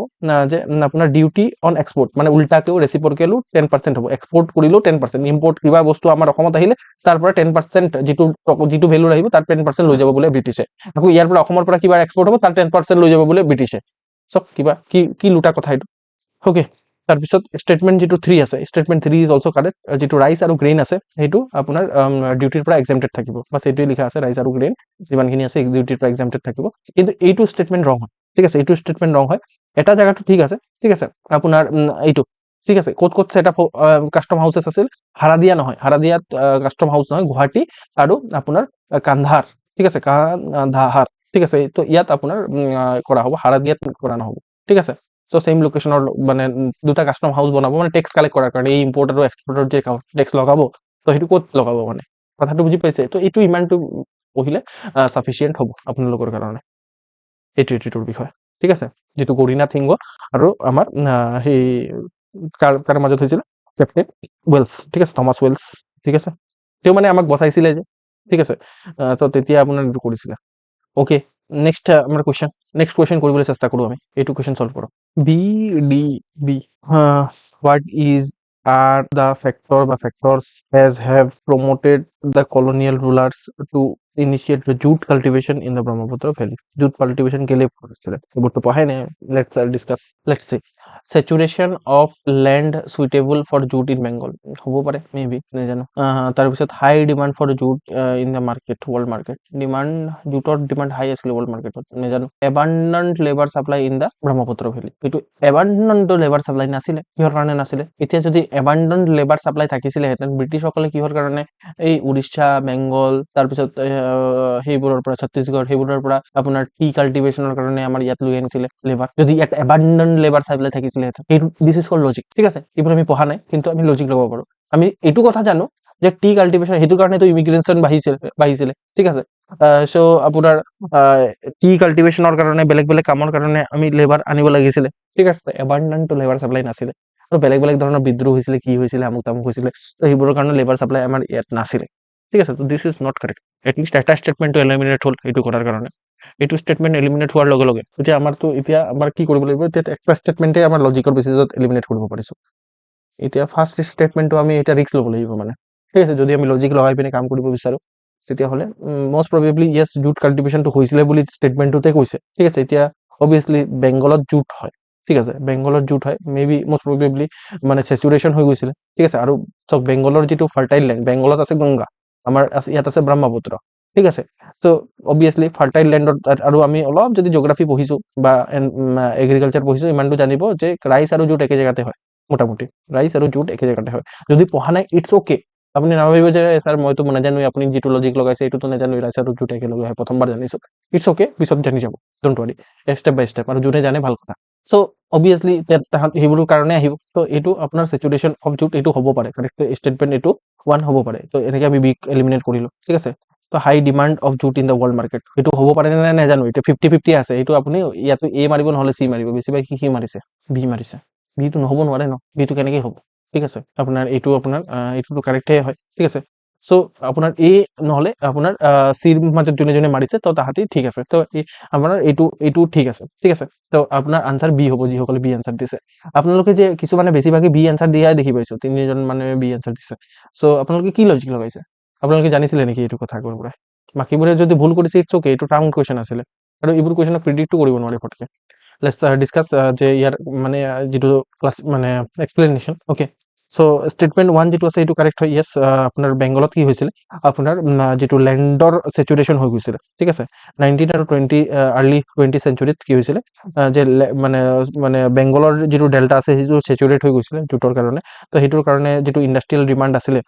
সেই সময়ত যিটো ইণ্ডাষ্ট্ৰিয়েল ডিমাণ্ড আছিলে সেইটোক মিট কৰাৰ কাৰণে ব্ৰহ্মপুত্ৰ ভেলীটো জুট কাল্টিভেশ্যন হৈছিলে স্পেচিয়েলি আপোনাৰ গোৱালপাৰা কামৰূপ নগাঁও এইবোৰ জেগাত আপোনাৰ জুটৰ কাল্টিভেশ্যন হৈছিলে ঠিক আছে চ' আনকাল্টিভেটেড এৰিয়াবোৰত জুটৰ কাল্টিভেশ্যন কৰিবলৈ ষ্টাৰ্ট কৰিছিলে তাৰপিছত এইটো জুটক কি কোৱা হয় অফেন আপোনাৰ গল্ডেন ফাইবাৰ বুলিও কোৱা হয় সেই সময়ত আপোনাৰ জুটৰ বহুত বেছি ডিমাণ্ড আছিলে জুট মানে কি সেই আৰু এতিয়া যেনেকে মানে চাউলৰ বস্তাবোৰ দেখিছে নহয় জুটৰ ঠিক আছে চাউলৰ বস্তা বাসমতি ৰাইচৰ নহয় সেইটো যিটো ৰেচনৰ চাউল দিয়ে যে সেইটো ঠিক আছে তো সেইটো জুটৰ হয় অ'কে জুটৰ বেগ থাকে তো ইণ্ডাষ্ট্ৰিয়েল ৰিভলিউশ্যন যিহেতু চলি আছিলে তো সেইটো গ্ল'বেল অবভিয়াছলি ডিমাণ্ড এটা আছিলে কিনি বেগছবোৰত স্পেচিয়েলি এইবোৰ বেগছবোৰত সোমাই পিনে মেটেৰিয়েল ছাপ্লাই কৰিছিলে তো মানে সেইখিনিৰ কাৰণে ডিমাণ্ড আছিলে জুটৰ তো এই জুটৰ ডিমাণ্ডৰ কাৰণে আল্টিমেটলি আমাৰ অসমতো জুটৰ কাল্টিভেশ্যন ষ্টাৰ্ট কৰিছিলে ব্ৰিটিছে ঠিক আছে ওকে কিন্তু আমাৰ ইয়াত শ্বৰ্টেজ অফ লেবাৰ আছিলে সেইটো ষ্টেটমেণ্ট এইটো আমি লজিক লগাই পিনে কৰিলোঁ ঠিক আছে বেলেগ বেলেগ ধৰণৰ ৰিভেলিয়ন হৈছিলে ইয়াত ঠিক আছে তো ইণ্ডিজিনিয়াছ পপুলেশ্যনৰ শ্বৰ্টেজ আছিলে ঠিক আছে আৰু লজিকটো চাফিচিয়েণ্টে হয় যে মোৱামৰীয়া ৰিভেলিয়ন হৈছিলে আমাৰ বাৰ্মিজ ইনভেজন হৈছিলে কালা আজাৰ পেণ্ডেমিক আহিছিলে বেলেগ বেলেগ ধৰণৰ ফেমিন হৈছিলে তো সেইবোৰৰ কাৰণে মানুহ ইয়াত ইমান নাছিলে তো সেইটোৰ কাৰণে আৰু আমাৰ লজিকো ঠিক আছিলে যে আমাৰ টি কাল্টিভেশ্যনৰ কাৰণে তেতিয়াহ'লে কিহৰ কাৰণে মাতিছিলে যদি আপুনি ইয়াত লেবাৰ থাকিছিলে হেঁতেন বুজি পালে তো এইখিনি ৰিজন আছিলে বুজি পালে solve this question এইটো কুৱেশ্যন চল্ভ কৰিব পাৰিব লাগে আপোনালোকে বাট দিছ ইজ পিয়ৰলি ফেক্চুৱেল মানে কুৱেশ্যন ঠিক আছে এইবোৰ কুৱেশ্যন সোধে মই এইবোৰ কৈছোঁ গোটেইখিনিৰ মই মানে আহোম নেমো কৈছোঁ আৰু লগতে হিন্দু নেম সেইটোও কৈছোঁ লেটছ চি কিমান কোনে কিমান ৰিভাইজ কৰিছে বা কিমান কাৰ মেমৰি পাৱাৰ আছে মেমৰি পাৱাৰৰ ওপৰতে ডিপেণ্ড কৰিব what will be the answer চ' এইটো এনেকুৱা ধৰণৰ কুৱেশ্যন পুৰা ফেক্চুৱেল কুৱেশ্যন হয় তো এইখিনি কুৱেশ্যনত কি হয় যে পাৰিলে নেপাৰিলে নাই ঠিক আছে চ' এইবোৰ কুৱেশ্যন চল্ভ কৰা যদি একদম নেজানে তেতিয়াহ'লে মই আপোনালোকক সেই যে শিকাইছিলোঁ এইবোৰ লগাবলৈ চেষ্টা কৰিব এ বি চি ডি অলপ লিখি ল'ব লাগিব এইটো এইটো A B C D let's see লাগে নে নাই আমাৰ এইটো ঠিক আছে লাগিব পাৰে নালাগিব পাৰে 3 3 3 1 ৰাইট তাৰপিছত আপোনাৰ 2 1 এইটো 2 1 4 2 1 4 4 4 1 3 4 4 1 3 1 2 2 4 এনেকুৱা ধৰণে থাকে একচুৱেলি কুৱেশ্যনটো ইয়াত মানে বেলেগ ধৰণে আছিল তো এইটোত মই কি কৈছিলোঁ আপোনালোকক কমন বিচাৰিব ঠিক আছে একো নাজানে যদি কমন বিচাৰিব আৰু অ'কে লেটছ চি এইটো আমাৰ লজিকটো লাগে নে নাই এতিয়া এত কি কমন আছে এ 3 কমন আছে ঠিক আছে তাৰপিছত আপোনাৰ ইয়াত কিবা কমন আছে নেকি ইয়াত 2 কমন আছে মেক্সিমাম কমন য'ত থাকিব সেইটো আমি কৰি দিম ঠিক আছে তাৰপিছত ইয়াত 4 কমন আছে ৰাইট আৰু তো কমন নাই আৰু ইয়াত কিবা কমন আছে নেকি ইয়াত 2 কমন আছে ৰাইট মেক্সিমাম কমন ক'ত আছে এই যিটো অপশ্যন আছে হৰাইজেণ্টেলি আমি যদি চাওঁ ইয়াত 3টা কমন পাইছোঁ 1 2 3 ঠিক আছে ইয়াতো 3টা কমন পাইছোঁ ইয়াত 2টা কমন পাইছোঁ ইয়াত এটা কমন পাইছোঁ ইয়াতো এ হ'ব নহ'লে বি হ'ব ঠিক আছে তো এইটো আমি এই যিটো লজিক লগাইছোঁ সেইটো মই এইটো কি লজিক লগাই আছোঁ এইটো কি কৰি আছোঁ কমন বিচাৰি আছোঁ যে সেইটো মই আপোনালোকক ফাৰ্ষ্ট ক্লাছতে কৈছিলোঁ মনত পৰিছে চাগে ঠিক আছে এনেকুৱা ধৰণৰ বহুত কুৱেশ্যন সোধে মেচ দ্য ফলোইং টাইপৰ যদি একো নাজানে প্ৰথমেতো নলেজ লগাব এইটো নলেজৰ পৰা চল্ভ হ'ব লাগে আৰু যদি একো নাজানে কেনেকৈ কমন বিচাৰি ফুৰিব ঠিক আছে কমন বিচাৰি পিনে আপোনাৰ এতিয়াতো 50-50 আহি গ'ল ন কিবা এটা লগাই দিব আৰু মই বি এ লগাম ঠিক আছে বি আনচাৰ বুজি পালে এইটো দিছ ইজ কল্ড হেক এটা হ'ল নলেজ ঠিক আছে নলেজৰ পৰা চল্ভ হ'ল এটা হ'ল তাৰপিছৰ ষ্টেপ হৈছে লজিক ঠিক আছে লজিক লগালোঁ আমি ঠিক আছে এতিয়া দিছ ইজ কল্ড হেক ঠিক আছে হেক কৰি দিলোঁ পুৰা বুজি পালে হেকটো আৰু যিমান নলেজৰ পৰা কম ৰিক্সি ঠিক আছে লজিক অলপ ৰিক্সি আৰু হেক অলপ বেছি ৰিক্সি ঠিক আছে আৰু নলেজ লজিক আৰু হেক যদি লগা নাই তেতিয়াহ'লে এই কুৱেশ্যনটো এৰি দিব তেতিয়াহ'লে সেইটো টান কুৱেশ্যন ঠিক আছে কিছুমান কুৱেশ্যন এৰিও দিব লাগে কিন্তু বেছি এই কুৱেশ্যন নেৰিব মেক্সিমাম 15টা কুৱেশ্যন এৰিব বহুত কৈছোঁ কিন্তু 15টা পাৰিলে যিমানটো পাৰে কৰি থৈ আহিব আৰু যদি ভাবিছে যে নহয় একদম পুৰা কমচে কম পুৰা 40-45টামান কুৱেশ্যন এৰি থৈ আহিছে তেতিয়াহ'লে যদি এৰি থৈ আহিছে ন ভাবিব যে এক্সাম নহয় ঠিক আছে চিন্তাই নকৰিব এক্সামটো নহয় গেৰেণ্টি নহয় আপোনাৰ একুৰেচি ইমান ভাল হ'বই নোৱাৰে ঠিক আছে 55টা কেৱল মাত্ৰ কুৱেশ্যন কৰিছে পুৰা একুৰেচি বোলে ৰাইট আপুনি বহুত একদম বেলেগ লেজেণ্ডাৰী টাইপৰ মানুহ হ'ব লাগিব যেতিয়াই হ'ব তো B will be the answer কিহৰ কাৰণে আনচাৰ হ'ল এইটো আপোনালোকক মই পঢ়াইছোঁ সেইবোৰ আপুনি মিলাই ল'ব ঠিক আছে মই জাষ্ট মোৰ ফালৰ পৰা যিটো ক'বলগীয়া আছিলে মই সেইটো আপোনালোকক ক'লোঁ ঠিক আছে এতিয়া আৰু এটা কুৱেশ্যন দিছোঁ এইটো কুৱেশ্যন চল্ভ কৰক চেম মেন্স দ্য ফলোইং টাইপ প্ৰথমে লজিক লগাব প্ৰথমে নলেজ লগাব লজিক লগাব তাৰপিছত হেক লগাব কি হ'ব আনচাৰ বি ডি বেছিভাগে বি দিছে এইটোতো নলেজ লাগিব লজিকটো নালাগে ইয়াত আৰু নহ'লে হেক লাগিব ৰাইট চ' ইয়াত লজিকৰ কোনো কাম নাই ইয়াত ফেকচুৱেল হৈ যায় এইবোৰ ঠিক আছে নলেজ লগাবলৈ চেষ্টা কৰোঁ লজিক কি কি কৈছোঁ মই হেক লগাবলৈ চেষ্টা কৰিম ন এইটো এইটো কমন ঠিক আছে ইয়াত কিবা কমন আছে মোৰতো একো কমন দেখা নাই ইয়াত চব বেলেগ বেলেগ ইয়াত কমন আছে 4 ইয়াত কিবা কমন আছে সবেই কমন ইয়াত মেক্সিমাম কমন ক'ত আছে এইটো হ'ব নোৱাৰে কম কমন আছে যে ইয়াতো কম কমন আছে ইয়াতো বি হ'ব নহ'লে ডি হ'ব আপোনালোকে কি দিছে বি দিছে ঠিক আছে তো বি হ'ব এতিয়া এইটো কৰি পিনে চাব যে এতিয়া কোনটো লগাব পাৰে ঠিক আছে এতিয়া পথাৰো ঘাট দৰঙত আছে বুলি মই জানো ঠিক আছে পথাৰো ঘাট ক'ত আছে দৰঙত আছে নেকি ক'ত আছে ঠিক আছে পথাৰো ঘাট দৰঙত আছে তেতিয়াহ'লে মোৰ লজিক ফেইল কৰিছে কিন্তু ইয়াত ঠিক আছে পথাৰো ঘাটটো দৰঙত আছে আমি পঢ়িছিলো নহয় ওকে ৰাইট ক'ত গ'ল পথাৰো ঘাট দৰঙত আছে তো পথাৰো ঘাট দৰঙত আছে কেনেকে মই গম পালো এই যে পথাৰো ঘাটৰ বিদ্ৰোহ আমি পঢ়িছিলো যে দৰঙত গৈছিলে এইবোৰ পঢ়িছিলো নে নাই এইবোৰ ভুল কৰিছে কেলে ইয়াত চক আল্টিমেটলি নলেজে কাম দিলে আমাক হেকে কাম দিলে হেকে ৰং কৰি দিব আমাক ঠিক আছে হেকৰ হিচাপত কৈছে যে এইটোক এলিমিনেট কৰি দিম আমি ঠিক আছে কিন্তু মই এটা কথা জানো পথাৰো ঘাট ক'ত আছে দৰঙত আছে ঠিক আছে পথাৰো ঘাট যেতিয়া দৰঙত আছে বুলি জানো মই তেতিয়াহ'লে মানে বি যিটো 1 হ'ব লাগে B1 ক'ত আছে ঠিকে আছে আপোনালোকে B1 ইয়াতে আছে ঠিক আছে B1 ইয়াতে আছে এইটো চব এইটো বি আনচাৰ হ'ব গুড মানে হেকেও কাৰেক্টে কৰি আছে মোৰ কিবা মাথাত উল্টা পুল্টা খেলালে B will be answer okay তো পথাৰো ঘাটৰ বিদ্ৰোহৰ পৰা আহি যাব লাগে মাথাত ওকে দেন অলছ যিমানখিনি মানে সুধিছে এবাৰ আমি চাই লওঁ ঠিক আছে ঘুগুহা দৌল ক'ত আছে ঘুগুহা দৌল ধেমাজিত আছে ঠিক আছে ঘুগুহা দৌল ওকে এইটো এটা হিষ্টৰিকেল চাইট হয় প্লাছ আপোনাৰ টেম্পল হয় এইটো ধেমাজি টাউনৰ পৰা 17 কিলোমিটাৰ মান চাইড মানে ওচৰত মানে সাউথ ৱেষ্টত চিটুৱেটেড আছে এইটো ইমান দৰকাৰ নাই জনাৰ কাৰণে জাষ্ট এই লোকেশ্যন ক'ত আছে এইটো মনত ৰাখক এই ঘুগুহা কি বস্তু আপোনাৰ এই যিটো টেম্পল আছে সেইটো আপোনাৰ ঘুগুহি কোন আছিলে আপোনাৰ